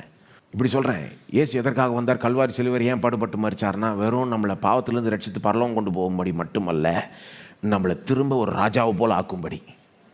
திரும்ப ராஜாவை போல் ராஜா ராணிகளாக ஆக்கும்படி, ராஜாக்களாக ராணிகளாக ஆக்கும்படி. இப்படின்னு பேசினா நம்மளை என்னன்னு சொல்லுவாங்க? பாரு பெருமை, அவனுக்கு மேட்டுமை. ஆக்சுவலாக நீங்கள் என்ன கேட்டிருந்தீங்கன்னா, கடவுள் என்ன கேட்டிருந்தார்னா, நான் சொல்லியிருப்பேன், ஆண்டவரே பாவம் மன்னிப்பே போதும், ரட்சிக்கப்பட்டு பரலோகம் போய் சேர்ந்தா போதும், ஆண்டவர் தரன்னு இழுத்துட்டு போயிட்டு இருந்தால் கூட போதும், அதுக்கு மேலே எனக்கு ஒன்று தேவை. அது கொடுத்தாலே நான் நித்தியமாக உம்மை துதிப்பேன் ஆண்டவரே, அதுக்கே எனக்கு தகுதி இல்லை, நான் நரகம் போய் சேர வேண்டியவன், என்னை பரலோகம் கொண்டு போயிட்டு இருந்தால் போதும் ஆண்டவர், வேறு ஒன்றும் வேண்டான்னு சொல்லியிருப்பேன். ஆனால் அவர் என்னை கேட்கல. அவர் நம்மளை கேட்டால் திட்டமிடுறாரு. நல்ல வேளை கேட்கல. அவர் எப்படி திட்டமிட்டார்னா, அவர் பிளான் என்ன? அவரை போல ராஜாக்களை உண்டாக்கணும், இந்த ராஜாக்கள் மூலமாக பூமி ஆளணும். அதுதான் அவர் பிளான். இப்போ வந்து மனுஷன் பாவம் செஞ்சு எல்லாத்தையும் கெடுத்துறதுனால சரி பிளான் ஏ ஒர்க் அவுட் ஆகலை, பிளான் பிக்கு போயிடலான்னு போவாரா தேவன்? அவர்கிட்ட எப்போவுமே ஒரு பிளான் தான். ஏன்னா அவர் பிளானை யாரும் அந்த மாதிரிலாம் இது பண்ண முடியாது, கெடுக்க முடியாது. அது கெடுக்க இன்னும் நல்லா ஒர்க் அவுட் பண்ணுவார் அவர். அப்போ இயேசு என்ன பண்ணுறாரு? இயேசு வந்து இழந்ததை திரும்ப நமக்கு கொடுக்குறார். பாவ மன்னிப்பு, பரலோகம் போய் சேர்றது ரொம்ப பெரிய விஷயங்க. அதை யோசிக்கிறப்பெல்லாம் நான் மகிழுகிறேன். எவ்வளோ பெரிய ஒரு விஷயம், எவ்வளோ பெரிய ஒரு ஈவு. மன்னிப்புன்றது எவ்வளோ பெரிய ஒரு விஷயம். யாருங்க என் பாவங்களை மன்னிக்க முடியும்? கடவுள் ஒருத்தர் தான் மன்னிக்க முடியும். யார் என்ன நித்தியமாக அவரோட வாழ வைக்க முடியும்? அவர் ஒருத்தர் தாங்க. அப்போ இது ரொம்ப பெரிய பாக்கியம். அதை நான் எந்த விதத்துலையும் மட்டப்படுத்துகிறேன். ஆனால் ஒரு காரியத்தை புரிஞ்சுக்கோங்க, அவர் சொல்கிறார்ல, என் நினைவுகள் உம் நினைவுகள் அல்ல. அவருடைய பிளான் அதை காட்டிலும் பெருசு. உண்மையிலே அதுதான் செஞ்சாரா இயேசு? அவர் கல்வாரி சிலுவையில் பாடுபட்டு மரிச்சு உண்மையிலே நமக்கு இப்படிப்பட்ட இழந்ததை திரும்ப நமக்கு இந்த ஒரு ஆளுகையை திரும்ப கொண்டு வந்து கொடுக்குறாரா? இது நடக்குதா? இது பைபிள் போதிக்குதா? காண்பிக்கிற வசனங்கள் பாருங்கள். எபேசியர் 2:4-7. தேவனோ இரக்கத்தில் ஐஸ்வர்யம் உள்ளவராய். எபேசியர் 2:4-7. தேவனோ, நாம் கேடுகிட்ட நிலையில் இருந்தோம், ஆனால் தேவனோ இரக்கத்தில் ஐஸ்வர்யம் உள்ளவராய் நம்மில் அன்பு கூர்ந்து தம்முடைய மிகுந்த அன்பினாலே என்ன பண்ணாராம்? 5ஆம் வசனம், அக்கிரமங்களில் மரித்தவர்களாய் இருந்த நம்மை கிறிஸ்துவுடனே கூட உயிர்ப்பித்தார், கிருபையினாலே ரட்சிக்கப்பட்டீர்கள். ஆஹா, நான் சொல்லியிருப்பேன், ஆண்டவரே இதோட போதும், நிறுத்திக்கும், எனக்கு இதுக்கு மேலே தேவையில்லை ஆண்டவரே. அவர் என்ன சொல்கிறாரு? தொடர்ந்து கேளு. 6ஆம் வசனம், கிறிஸ்து இயேசுக்குள் அவர் நம்மிடத்தில் வைத்த தயவினாலே தம்முடைய கிருபையின் மகா மேன்மையான ஐஸ்வர்யத்தை வருங்காலங்களில் விளங்கச் செய்வதற்காக கிறிஸ்து இயேசுக்குள் நம்மை அவரோட கூட எழுப்பி உன்னதங்களிலே அவரோட கூட உட்காரவும் செய்தார். பாருங்க, வந்துருச்சு பாருங்க. ஒரே பகுதியில் கிருபையினால நம்ம ரட்சித்தார், அக்கிரமத்திலிருந்து மீட்டெடுத்தார் அப்படின்றது மட்டும் இல்லை, அதை விட அப்படியே அது மேலே பில்டப் பண்ணுறாரு. என்ன பண்ணுறாரு? கிறிஸ்து இயேசுக்குள் 7ஆம் வசனம், நம்மை அவரோட கூட எழுப்பி உன்னதங்களிலே அவரோட கூட உட்காரவும். நம்மளை கேட்டால் என்ன சொல்லுவோம்? வேண்டாம் ஆண்டவரே, உன்னதத்தில் உட்கார வைக்காதே இரு, இயேசுவோட எங்களுக்கு உட்காரத்துக்கு தகுதி இல்லை, வேண்டாம் ஆண்டவரே. அவர் சொல்கிறார், சும்மா கடவா, நான் உன்னை நீ உட்காரணும்னு விரும்புகிறேன், உன்னை உட்கார வைக்கிறேன். உனக்கு என்ன வந்து, நான் சொல்கிறபடி நீ செய். உன்னதங்களிலே அவரோட கூட உட்காரவும் செய்தார். சொல்லுங்க, உன்னதங்களிலே அவரோட கூட உட்காரவும் செய்தார். ரொம்ப ஓவருங்க. அந்த காலத்துலலாம் ராஜா தான் உட்காருவாருங்க, எல்லாம் பக்கத்தில் இருக்காலாம் நிற்கணும். இன்றைக்கும் சில சமுதாயங்கள் அப்படி தானே இருக்குது. சரி, பெரிய ஆட்களுக்கு முன்னால் உட்காரக்கூடாதுன்ற மாதிரி, அந்த மாதிரி. இவர் பாருங்க, இவர் அதான் நான் சொல்கிறேன், நம்மளை ரொம்ப ஓவராக மதிக்கிறார் இவர். நான் கேரண்டியாக சொல்கிறேன், நீங்கள் உங்களே மதிக்கிறதை விட கடவுள் உங்களை மதிக்கிறார். தெரியுமா உங்களுக்கு? அவர் என்ன சொல்கிறார்? உன்னை ரட்சித்து மேலே கொண்டு வந்து உட்கார வைக்கிறது வரைக்கும் விட மாட்டேன்ன்றார். ஏற்கனவே ஆவிக்குரிய ரீதியில் நம்மளை உட்கார வச்சுட்டார். இயேசு உடனே கூட உன்னதங்களிலே உட்கார செய்தார். சொல்லுங்க, செய்தார். நடந்து முடிஞ்சிருச்சிங்க ஏதோ ஒரு விதத்தில். இன்னொரு வசனம் காமிக்கிறேன் பாருங்க, ரோமர் 5:17. அப்போது ஒரு மேன்மையை தருகிறார், ஒரு ஆளுகையை கொடுக்கிறார். இயேசு எங்கே உட்கார்ந்து கொண்டிருக்கிறார்னா பிதான் வலது பார்சல் உட்கார்ந்து இருக்கிறார் பாருங்க. அது ஒரு அதிகாரத்தின் இடங்க, அது ஒரு ஆளுகிற இடங்க, பூமியே ஆள்றார். அங்கிருந்து வேதம் சொல்லுது ஏதோ ஒரு விதத்தில் ஆவிக்குரிய ரீதியில் ஏற்கனவே அங்கே போய் உட்கார வச்சுட்டாரா நம்மளை இயேசுவோட கூட. இது ரொம்ப ஓவராக இருக்குங்க இது. ரோமர் 5:17 பாருங்க, அல்லாமலும் ஒருவனுடைய மீறுதல்னாலே அந்த ஒருவன் மூலமாய், இந்த வசனம் வந்து ஆதாம் செஞ்சதனுடைய எஃபெக்டையும் இயேசு செஞ்சதனுடைய எஃபெக்டையும் கம்பேர் பண்ணுது. சரியா? ரோமர் 5:17, ஒருவனுடைய மீறுதல்னாலே அந்த ஒருவன் மூலமாய் மரணம் ஆண்டு கொண்டிருக்க கிருபையின் பரிபூர்ணத்தையும் நீதியாகிய ஈவன் பரிபூர்ணத்தையும் பெறுகிறவர்கள் இயேசு கிறிஸ்து எனும் ஒருவராலே ஜீவனை அடைந்து ஆளுவார்கள் என்பது அதிக நிச்சயமாமே. நாம் என்ன சொல்லியிருப்போம்? ஜீவன் போதும், நித்திய ஜீவன் போதும் ஆண்டவரே, அதுக்கு மேலே ஒன்றும் வேண்டாம். அவர் என்ன சொல்கிறார்? இல்லை, ஜீவனை அடைந்து ஆளணும், ஜீவனை அடைந்து ஆளணும். அந்த வார்த்தையில் நம்ம சொல்லுவோமா? இயேசு கிறிஸ்து என்னும் ஒருவராலே, சொல்லுங்க, ஜீவனை அடைந்து ஆளுவார்கள் என்பது அதிக நிச்சயமாமே. இது நிச்சயம் நடக்கும்ன்றார் பவுல். நடந்தே ஆகும், நடப்பித்தே காமிச்சிருவார் தேவன். ஏன்னா அதுதான் அவருடைய ஒரிஜினல் பிளான். அவர் பிளானை எவனும் மாற்ற முடியாது, கிறிஸ்தவம் கூட மாற்ற முடியாது. அப்போது பாருங்கள், இது ஆக்சுவலாக இதை செஞ்சு காமிக்கிறார். அந்த வசனத்தில் பார்த்தீங்கன்னா நீதி என்ற ஈவை கொடுக்குறார், ஆனால் அது மட்டும் இல்லை. கிருபையை கொடுக்குறார், ஆனால் அது மட்டும் இல்லை. ஜீவனை கொடுக்குறார், ஆனால் அது மட்டும் இல்லை. ஜீவனை அடைந்து, நித்திய ஜீவனை அடைந்து ஆளுவார்கள். இது அவருக்கு முக்கியமாக இருக்குதுங்க. வெளிப்படுத்தல் 1:6 பாருங்கள். இல்லைனா ஸோ இது ஏற்கனவே தொடங்கி விட்டுருச்சு. இயேசு ஏறி கல்வாரி சிலுவையில் மரித்து உயிரோடு எழும்பினாரோ, இப்படிப்பட்ட ஒரு வாழ்க்கை எல்லாருக்கும் ஒரு ஆப்ஷன், இப்படிப்பட்ட ஒரு வாழ்க்கையை வாழும்படி ஒரு ஆப்ஷன் கொடுக்கப்படுது. இயேசுவை விசுவாசித்தால் போதும், அவர் கல்வாரி சிலுவையில் செய்த காரியங்களை விசுவாசித்தால் போதும், நீங்கள் கிருபையை பெற்றுக்கொள்ளலாம், நீதியை பெற்றுக்கொள்ளலாம், ஜீவனை பெற்று ஆளத் தொடங்கலாம். இது எங்கே போய் முடியும்னா ரொம்ப பெரிய இடத்துல போய் முடியும். வெளிப்படுத்தல் 1:6 பாருங்க.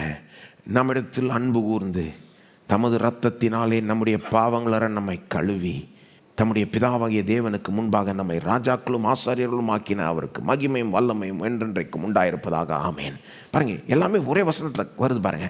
நம்ம இடத்துல அன்பு கூர்ந்து தமது இரத்தத்தினாலே நம்முடைய பாவங்களார நம்மை கழுவி, சிலுவையில் அவர் செஞ்ச காரியம் மூலமாக செஞ்சின ரத்தம் மூலம் பாவத்தை கழுவி அப்படின்னு நிறுத்திடல. அவர் தம்முடைய பிதாவாகிய தேவனுக்கு முன்பாக நம்மை ராஜாக்களும் ஆசாரியர்களும் ஆக்கின அவருக்கு மகிமை உண்டாவதாக. அல்லது வெளிப்படுத்தல் 5:10 பார்த்தீங்கன்னா அங்கே ஒரு பாடலை பாடுறாங்க. இயேசுவை போற்றி பாடுறாங்க பரலோகத்தில். அந்த பாடலினுடைய வார்த்தைகளை பார்க்கணும் நீங்கள். அந்த பாடலுடைய வார்த்தைகளை பாருங்கள். தேவரீர் புஸ்தகத்தை வாங்கவும் அதன் முத்திரைகளை உடைக்கும் பாத்திரராய் இருக்கிறீர். ஏனெனில் நீர் அடிக்கப்பட்டு சகல கோத்திரங்களிலும் பாஷைக்காரர்களும் ஜனங்களிலும் ஜாதிகளிலும் இருந்து எங்களை தேவனுக்கென்று உம்முடைய ரத்தத்தினாலே மீட்டு கொண்டு பாருங்க. ரத்தம், சிலுவை அப்படிலாம் வருது பாருங்க. இதன் மூலமாக சகல கோத்திரம் ஜனம் ஜாதி எல்லாத்துலேருந்து நம்மளை மீட்டு கொண்டு 10ஆம் வசனம் பாருங்க. எங்கள் தேவனுக்கு முன்பாக எங்களை ராஜாக்களும் ஆசாரியர்களும் ஆக்கினீர். நாங்கள் பூமியிலே அரசாளுவோம் என்று புதிய பாட்டை. நாங்கள் உண்மையில் இதுதான் அவருடைய பிளான். ஒரிஜினல் பிளானை திரும்ப நடத்தி காண்பிக்கிறார். இன்னொரு வசனம் காமிக்கிறேன் பாருங்க. இது ரொம்ப ஓவர். இது வெளிப்படுத்தல் 3:21. இதெல்லாம் ஒரு நாள் ஆக்சுவலாக முழுமையாக அப்பட்டமாக செஞ்சு காமிப்பார் தேவன். இந்த பூமியை தம்முடைய ஜனங்கள் மூலமாக ஆண்டு காமிப்பார். ஒரு நாள் நமக்கெல்லாம் ஒரு சிங்காசனத்தை கொடுப்பார். அந்த சிங்காசனத்தில் வீட்டு ஆளுவோம். அதை எப்படி இங்கே சொல்கிறார் பாருங்க. அதை விட பயங்கரமாக சொல்கிறார். வெளிப்படுத்தல் 3:21 இயேசு பேசுகிறார். நான் ஜெயங்கொண்டு என் பிதாவினுடைய சிங்காசனத்திலே அவரோட கூட உட்கார்ந்தது போல ஜெயங்கொள்ளுகிறவன் எவனோ அவனும் என்னுடைய சிங்காசனத்தில் என்னோட கூட உட்காரும்படிக்கு அருள் செய்வேன். இது ரொம்ப ஓவரா இல்லது? என்ன சொல்கிறாருன்னா, இயேசு நான் ஜெயங்கொண்டு என் பிதாவின் சிங்காசனத்தில் உட்கார்ந்தது போல ஜெயங்கொள்ளுகிறன் எவனோ. என்னன்னு அர்த்தம்? என்னை நம்பி கடைசி வரைக்கும் நம்பிட்டு இருந்தாலே ஜெயிச்சிருவான். ஜெயங்கொள்கிறவன் எவனோ அவனும் என்னுடைய சிங்காசனத்தில் என்னோட கூட உட்காரும்படி அருள் செய்வேன். இதெல்லாம் பார்க்குறப்போ எனக்கு என்ன ஆண்டவரே, இது ரொம்ப ஓவராக இருக்குன்றிருக்கு. இதுதான் அவருடைய திட்டம். ஒரு நாள் இதை நடப்பித்தே காண்பிப்பார்.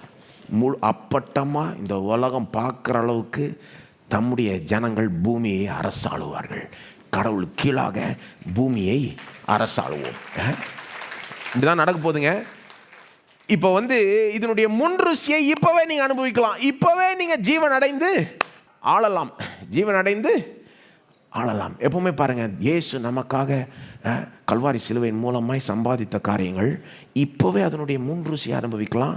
அதனுடைய பெர்ஃபெக்ஷன், பூரணத்தை, முழுமையை அவர் வர்றப்போ அனுபவிக்கலாம். முன்ருசி இப்போ, பூரணம் முழுமை அப்போ, பிறகு இல்லையா? அப்போ முன்ருசி, சிலர் முன்ருசியே வேணான்ட்டு அப்புறம் பார்த்துக்கலான்னு விட்டுருவாங்க. அதான் டவுன் பேமெண்ட்டுவாங்க இல்லையா? அல்லது அதான் எங்கள் அப்பா ஒரு உதாரணம் சொல்லுவாங்க. கோடி கணக்காக பேங்க்கில் போட்டு 10,000 கோடி 1,00,000 கோடின்னு பேங்க்கில் போட்டு அந்த பணத்தை நீ தொட முடியாது. ஆனால் இன்ட்ரெஸ்ட் வேணால் எடுத்துக்கோ, அதுலேருந்து வர இன்ட்ரெஸ்ட் வேணால் எடுத்துக்கோன்னு சொன்னால் அந்த இன்ட்ரெஸ்டே போதுமே, அதை வச்சே ராஜாவை போல் வாழ்ந்துடலாம் இல்லையா? அது மாதிரி இயேசு நமக்காக சம்பாதிச்சதனுடைய முழுமை அவர் திரும்ப வர்றப்போ அதை முழுசாக பூரணமாக அனுபவிப்போம். ஆனால் முன்ருசி தான் அந்த இன்ட்ரெஸ்ட்டை போல். இப்போவே அந்த முன்ருசியை அனுபவிக்கலாம். சிலர் இதை தெரியாமல் என்ன பண்ணுறாங்க, பரலோகம் போன பிறகு எல்லாம் பார்த்துக்கலான்டுவாங்க. இல்லை, இப்போவே எல்லாம் சொல்லுங்க, இப்போவே முன்ருசியை அனுபவிக்கலாம். அதாவது இப்போவே ஆளலாம். வாழலான்றது மட்டும் இல்லை, ஆளலாம். ஒரு ராஜாவை போல வாழலாம். இதற்காக தான் இயேசு கல்வாரி சிலுவையில் மரிச்சார். வெறும் பாவத்தை மன்னிச்சு பரலோகம் கொண்டு போய் சேர்க்கணுன்றது கிடையாது. அது நமக்கு போதும், அவருக்கு போதாது. எனக்கு போதும், அவருக்கு போதாது. அவர் ரொம்ப பெரிய திட்டத்தை வச்சிருக்கிறார். நான் ஜீவன் அடைந்து ஆளணும். நம்மளை ராஜா வாக்குற வரைக்கும் விட மாட்டார் அவர். இதற்காக தான் கல்வாரி சிலுவையில் மரிச்சார். இப்போ ராஜ்யத்தினுடைய கதை இது. இதில் சிலுவைக்கு எப்படிப்பட்ட முக்கியத்துவம் இருக்குது? சிலுவை மட்டும் நடக்கலைன்னா இதெல்லாம் நடக்கவே முடியாது. நாம் பழையபடி பாவத்துக்கு அடிமையாக, பிசாசுக்கு அடிமையாக இருந்து கொண்டிருந்திருப்போம். நாம் அவருடைய ராஜ்யத்துக்குள்ளே நுழைஞ்சிருக்க முடியாது. நம்முடைய உள்ளம் மாறி இருக்காது. நம்முடைய உள்ளத்தை அவ்வளோ ஆள முடியாது. ராஜ்யம் நம்ம உள்ளத்துக்குள்ளே வர முடியாதுன்னா அப்போது நிச்சயமாக இந்த பூமியை நம் மூலமாலாம் அவர் ஆளவே முடியாது.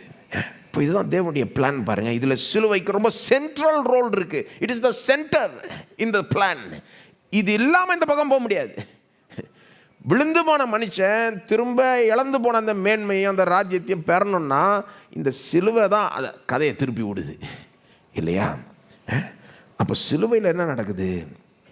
சிலுவையினால தான் தேவனுடைய ராஜ்யம் நம்ம உள்ளத்துக்குள்ளே வந்துருச்சு. இயேசு சொல்கிறார், தேவனுடைய ராஜ்யம் உங்களுக்குள் இருக்கிறதே. தேவனுடைய ராஜ்யம் உங்களுக்குள் இருக்கிறதே.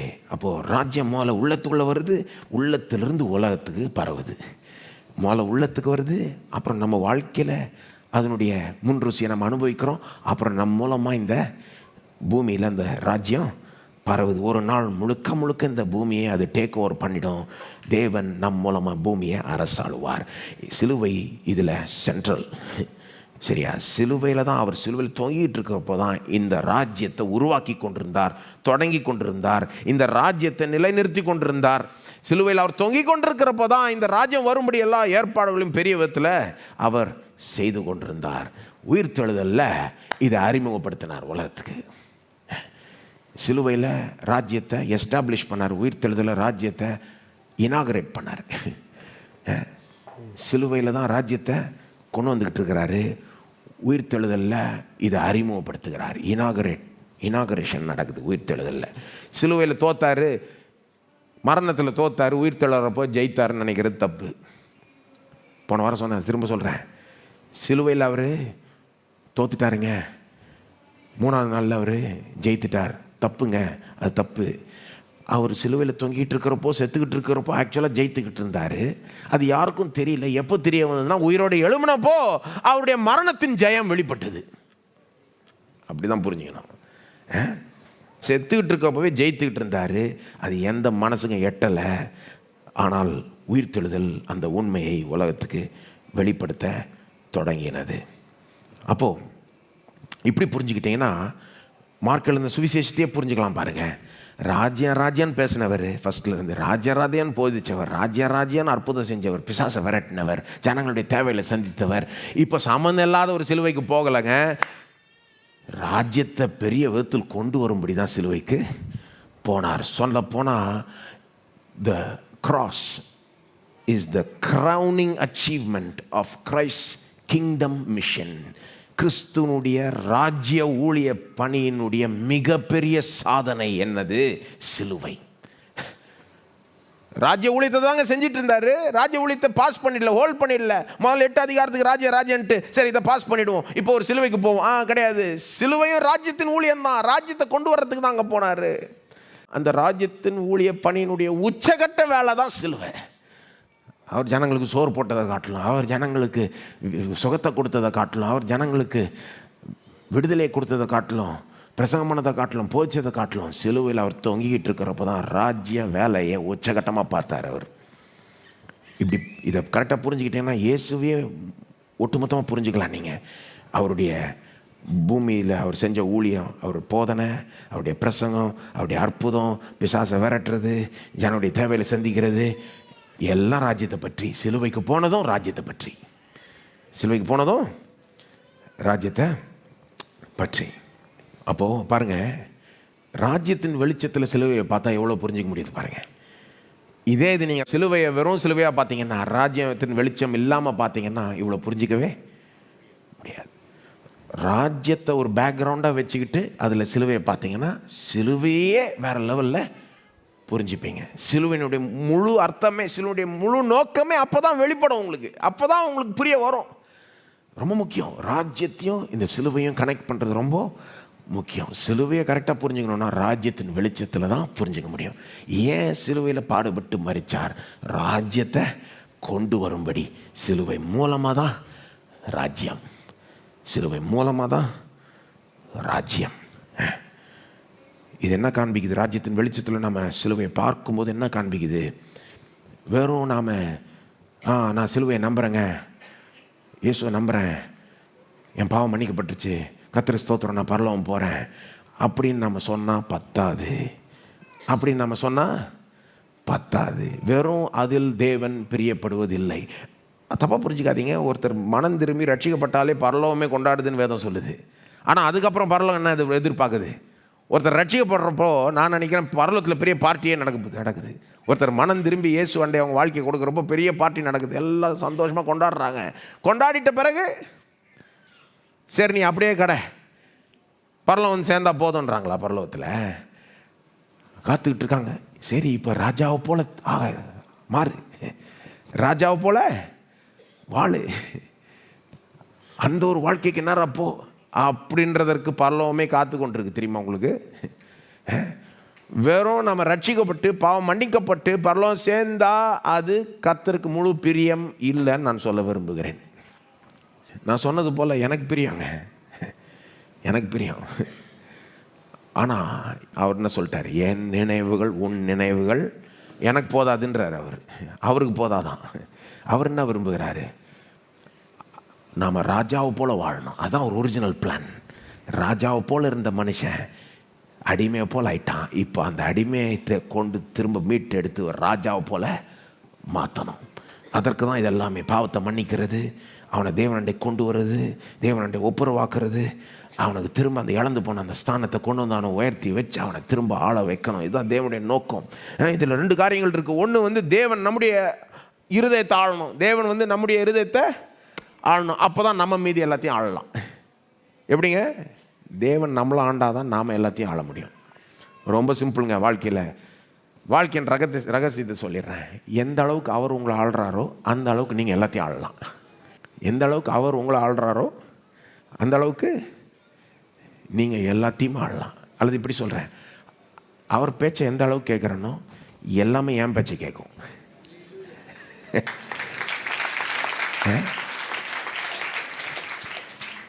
அதானே ஆதாம் ஃபஸ்ட்டு அவனுடைய நிலை. அவர் பேச்சு எந்த அளவுக்கு கேட்கலையோ அந்த அளவுக்கு எல்லாமே என்னுடைய பேச்சை கேட்காது. ஆள்றதுன்னா மற்ற ஆட்களை ஆள்றது கிடையாது. அதையும் புரிஞ்சுக்கோங்க. ஆள்றதுனா தப்பாக புரிஞ்சிக்கூடாது. அதை மற்ற ஆட்களை ஆளுங்கன்னு தேவன் சொல்லலை. ஆதாம் ஏவாளை பார்த்து என்னன்னு சொன்னார்? ஆழக்கடவுள்னாரு, பூமியை கீழ்ப்படுத்தி ஆளுங்கன்னாரு. ஆனால் என்னன்னு சொல்ல, ஆதாமை பார்த்து அந்த ஏவாள் இருக்காளே அவளை நல்ல ஆள், அடக்கி ஆளுன்னு சொல்ல அவர் சொல்லலை. பூமி அனைத்தையும் 2 பேரும் சேர்ந்து ஆளுங்கன்னு தான் சொன்னார்.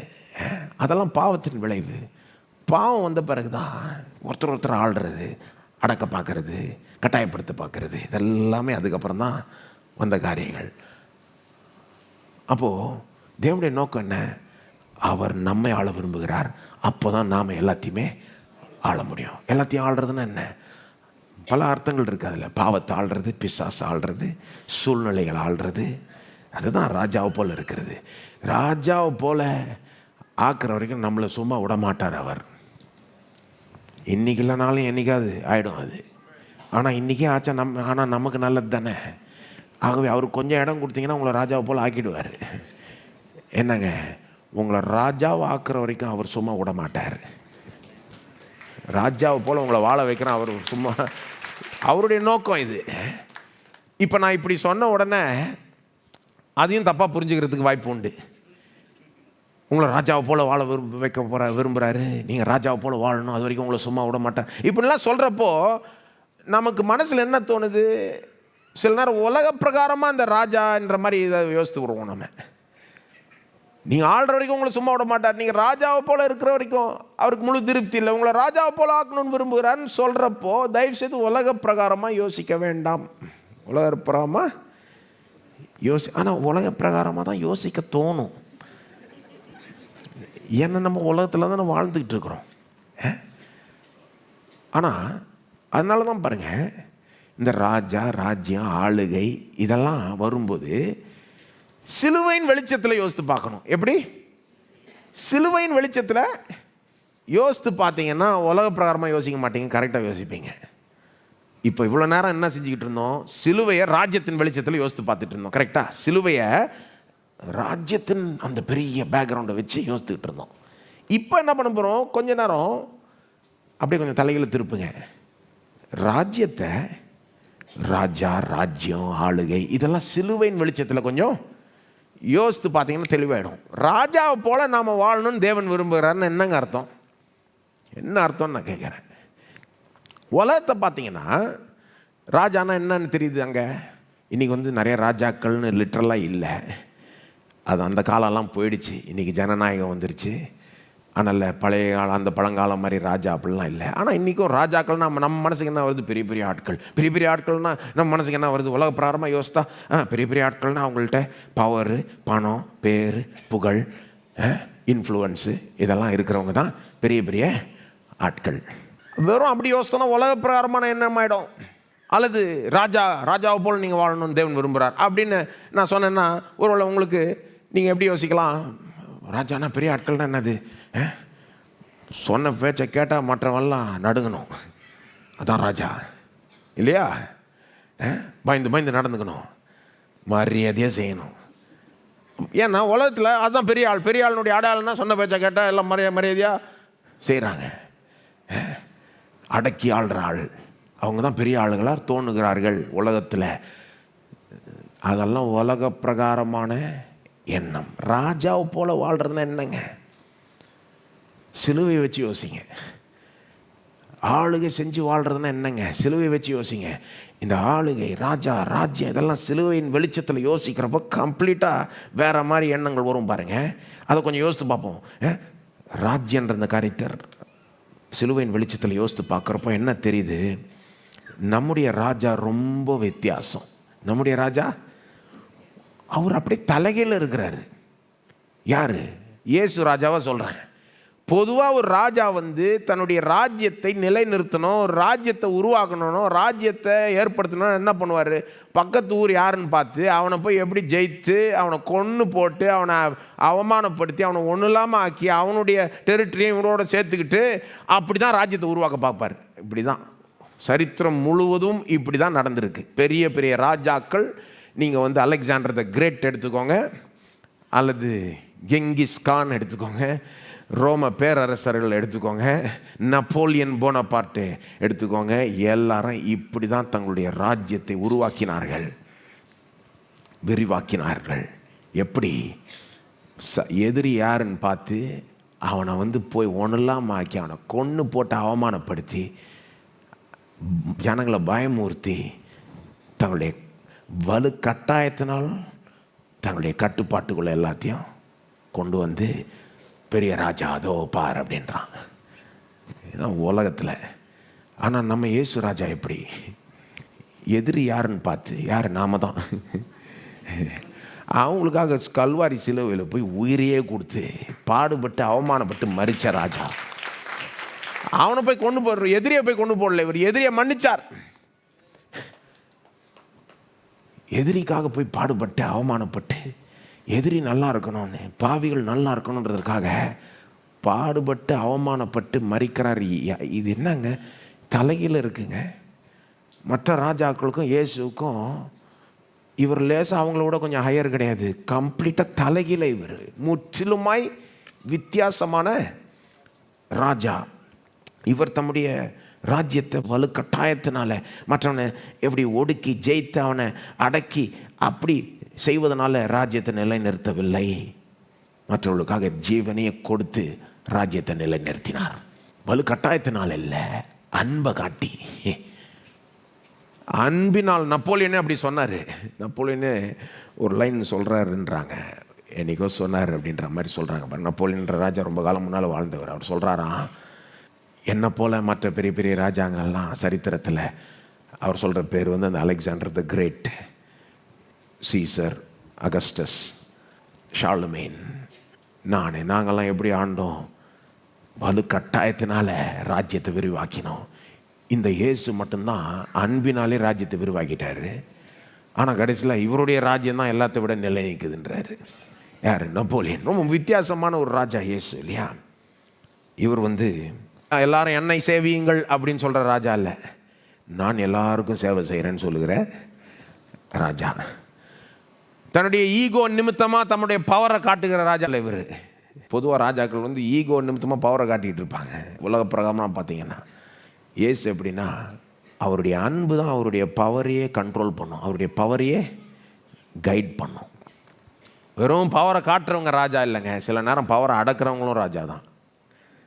இதெல்லாம் யாரை பார்த்து கற்றுக்கணும்? இயேசுவை தான் பார்த்து கற்றுக்கணும். ஏங்க ஒரு ராஜானா யாருன்றதை எங்கெங்க பார்த்து கற்றுப்பீங்க? உலகத்தை பார்த்து கற்றுப்பீங்க? இயேசு அதை பார்த்து தான் கற்றுக்கணும். நல்லா சொல்கிறேன் கேளுங்க, ஒரு மனுஷனா யாருன்னு எங்கெங்க பார்த்து கற்றுக்கணும்? ஒரு உண்மையான மனுஷன் அப்படின்னா யாருங்க அது? மற்ற மனிதர்களை பார்த்து தயவு செய்து கற்றுக்காதீங்க.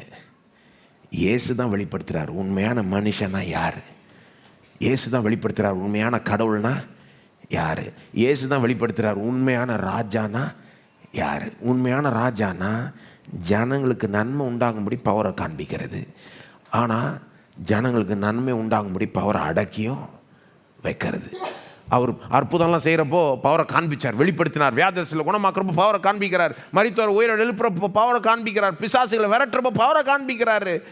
தண்ணீர் மேல் நடக்கிறப்போ நடந்து போய் அங்கே படகுல ஏறி அவனை காப்பாற்றுறப்போ பவரை காண்பிக்கிறாரு. ஆனால் சிலுவையில் எவ்வளோ பவர் இருந்தோம் அப்படியே ஒன்றும் காமிக்காமல் அடக்கிறாரு. ஏன்னா இங்கே காமிச்சா எல்லாம் கெட்டுரும். இப்போ உண்மையான ராஜானா எங்கே காமிக்கணுமோ காமிச்சு எங்கே அடக்கணுமோ இதெல்லாம் இயேசுவை பார்த்தா தான் தெரியும். அவன் பேச பேச இவர் அடக்கிறாரு. தைரியம் இருந்தால் இறங்கி வான்றான் அவன். நீர் உண்மையான ராஜானா இறங்கி வா, இறங்கி வந்துடும் நான் நம்பிடுவேன்றான் அவன். தூண்டி விடுறான், கிண்டல் செய்கிறான், பரியாசம் பண்ணுறான். அவர் உண்மையான ராஜா. நீ என்ன வேணா பேசு, நான் இறங்கி வர மாதிரி இல்லை, பெரிய வேலையை செஞ்சுக்கிட்டு இருக்கேன், ராஜ்யத்தையே கொண்டு வந்துக்கிட்டு இருக்கிறேன்.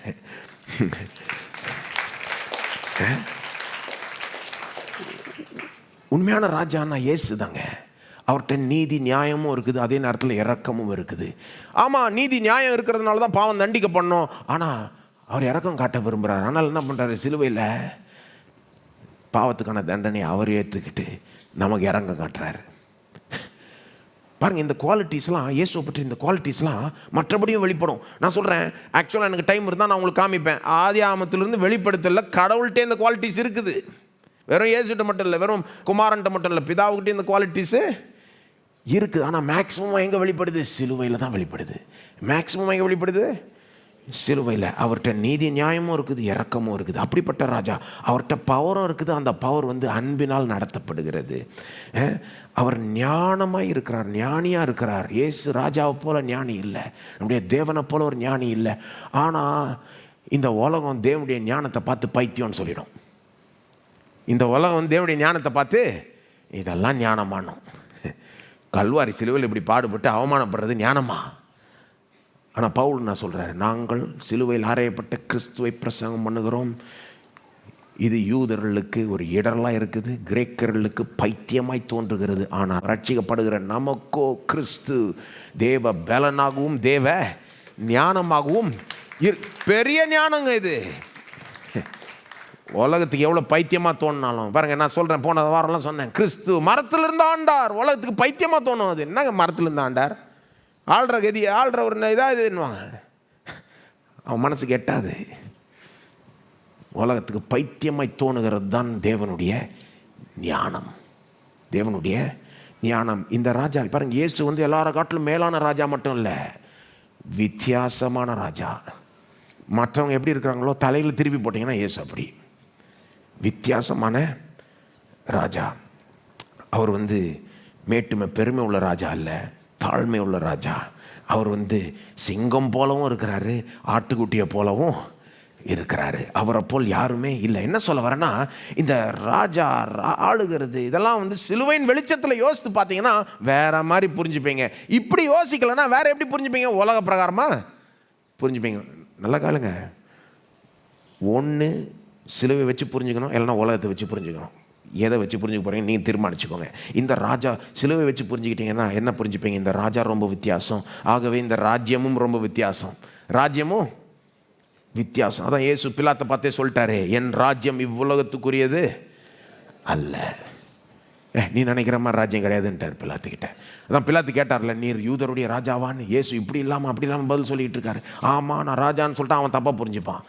அவன் ராஜா மாதிரின்னு யோசித்துப்பான். இல்லைன்னா ராஜா இல்லைனாலும் உண்மை கிடையாது. ஏன்னா இவர் ஒரு விதத்தில் ராஜா, ஆனால் வித்தியாசமான ராஜா. இவர் கொண்டு வருகிற ராஜ்யமும் வித்தியாசம். அதான் பான்ஹாஃபர் சொன்னார், a king who dies on the cross must be the king of a rather strange kingdom. சிலுவையில் மரிக்கிற ஒரு ராஜா, அவருடைய ராஜ்யம் வந்து எவ்வளோ வினோதமாக இருக்கும் அல்லவா அப்படின்றார் பான்ஹாஃபர். ஒரு ராஜா போய் சிலுவையில் மரிப்பாரானால் இவருடைய ராஜ்யம் எப்படி இருக்குன்னு யோசித்து பாருங்கள். ரொம்ப வினோதமாக இருக்கும், ஸ்ட்ரேஞ்சாக இருக்கும், வித்தியாசமாக இருக்கும் பார்க்குறதுக்கு. ஏன்னா பொதுவாக ராஜ்யம்னு எடுத்துக்கிட்டால் அதில் வந்து பவரும் பணமும் பெருமையும் அந்த மகிமையும் இதுதான் ரொம்ப முக்கியம். ஆனால் தேவனுடைய ராஜ்யத்தில் மற்ற காரியங்களும் முக்கியம். என்ன மாதிரி காரியங்கள்? அன்பு, சத்தியம், சேவை, தாழ்மை, தியாகம், இதெல்லாம் கூட முக்கியம் அல்லவா? அப்போ பாருங்கள், இந்த ராஜா வித்தியாசம், இந்த ராஜ்யம் வித்தியாசம். ஆகவே ராஜ்யத்தின் மக்களும் வித்தியாசமாய் இருக்க வேண்டும். ராஜாவை போல இருக்கிறதுன்னு என்னங்க? இயேசுவை பார்த்தா தான் புரிஞ்சிக்க முடியும். நீங்கள் கண்ண மூடி யோசித்தா பத்தாது. ஏன்னா உலக பிரகாரமாக தான் யோசிக்க தோணும். இயேசு அதனால தான் ஆழமாக ஸ்டடி பண்ணும். ராஜாவாக இருக்கிறதுன்னு என்னது? இயேசுவை போல் இருக்கிறது. இயேசுவிட்டு என்ன பார்க்குறீங்க? மார்க்கில் முதல்ல என்ன பார்க்குறீங்க? இவர்கிட்ட வல்லமை இருக்குது. இந்த ராஜாட்ட பிசாசின் மீது வல்லமை, பாவத்தின் மீது வல்லமை. பாவம் செய்யாமல் வாழுகிறார், பிசாசை விரட்டி வாழுகிறார். இவர்கிட்ட ஞானம் இருக்குது. இவர் போதிக்கிறப்போ எப்படி போதிக்கிறாரு. அப்புறம் வேற என்ன பார்க்குறீங்க? இவர்கிட்ட பாவத்தின் மீது ஒரு அதிகாரம் வல்லமை, பிசாசின் மீது அதிகாரம் வல்லமை. இவர்கிட்ட ஞானம் இருக்குது. ஜனங்களுக்கு நன்மை செய்கிறார். வியாதியின் மீது ஒரு வல்லமை, சுகத்தை கொண்டு வருகிறார். ஜனங்களுடைய தேவைகளை ஏராளம் தாராளமாக சந்திக்கிறார். ராஜாவை போல வாழ்கிறதுன்னு என்னங்க?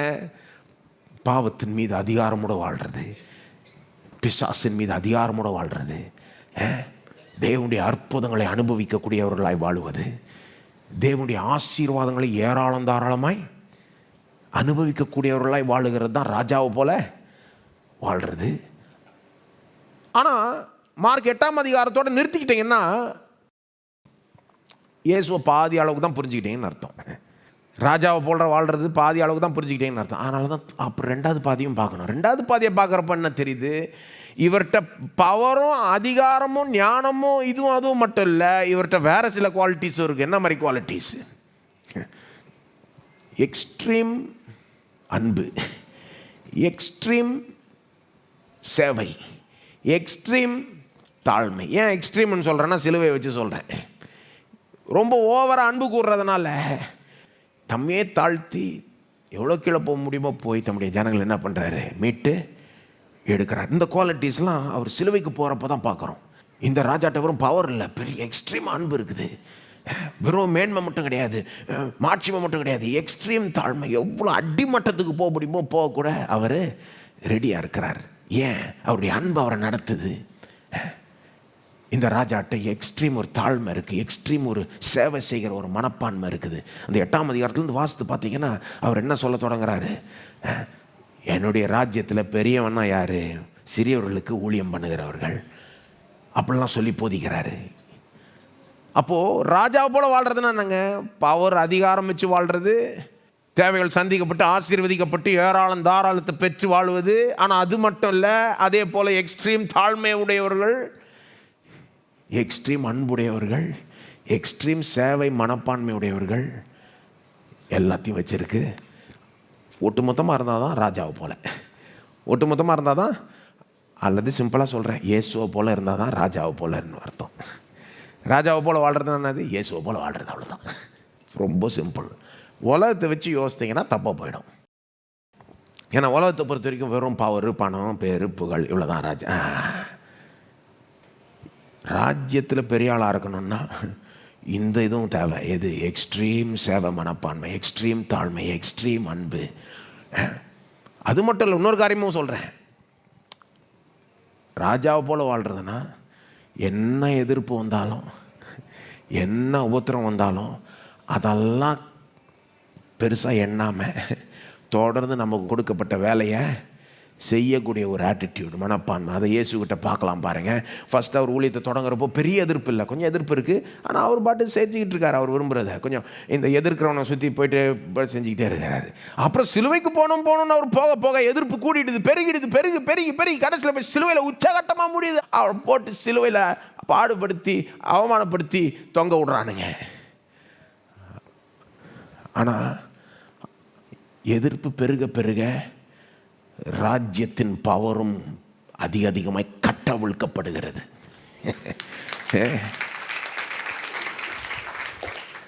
அவரை மேக்சிமமாக அவன் உபத்திரவப்படுத்தின போதான் மிகப்பெரிய ராஜ்ய வேலையை அவர் செஞ்சுட்டு இருந்தார். மிகப்பெரிய ராஜ்யத்தின் வல்லமே சிலுவையில் தான் கட்டவிழ்க்கப்பட்டது. நீங்கள் மார்க் எழுந்த சுவிசேஷத்தை அந்த 37 வாசித்து பார்த்தீங்கன்னா, அவர் மரிக்கிறார். 38 அவர் மரித்த உடனே அந்த தேவாலயத்தில் இருக்கிற திரைச்சீலை மேலிருந்து கீழே பிரிக்கப்பட்டுருச்சு. அதாவது அவன் நினைக்கிறான் அதோ எல்லாம் முடிச்சிட்டோம் கதையான. ஆனால் அவர் அங்கே பாடுபட்டு அவமானப்பட்டு மரிக்கிறப்போ தான் மிகப்பெரிய வல்லமையே வெளிப்படுது. திரைச்சீலை தேவாலயத்தில் இருக்க அந்த கர்டன் கிழிக்கப்படுதுன்னா இப்போ யார் வேணா, எந்த மனுஷன் வேணா கடவுள்கிட்ட தைரியமாக போகலாம், சிலுவையின் மூலமாக போகலாம். இதெல்லாம் நமக்கு பெரிய லெசன் பாருங்கள். இயேசுவை பார்த்து காத்துக்கணும். ராஜானா என்னன்னா வெறும் சிங்காசனத்தில் உட்காந்துக்கிட்டு வசதியாக ஆள்றது மட்டும் இல்லை.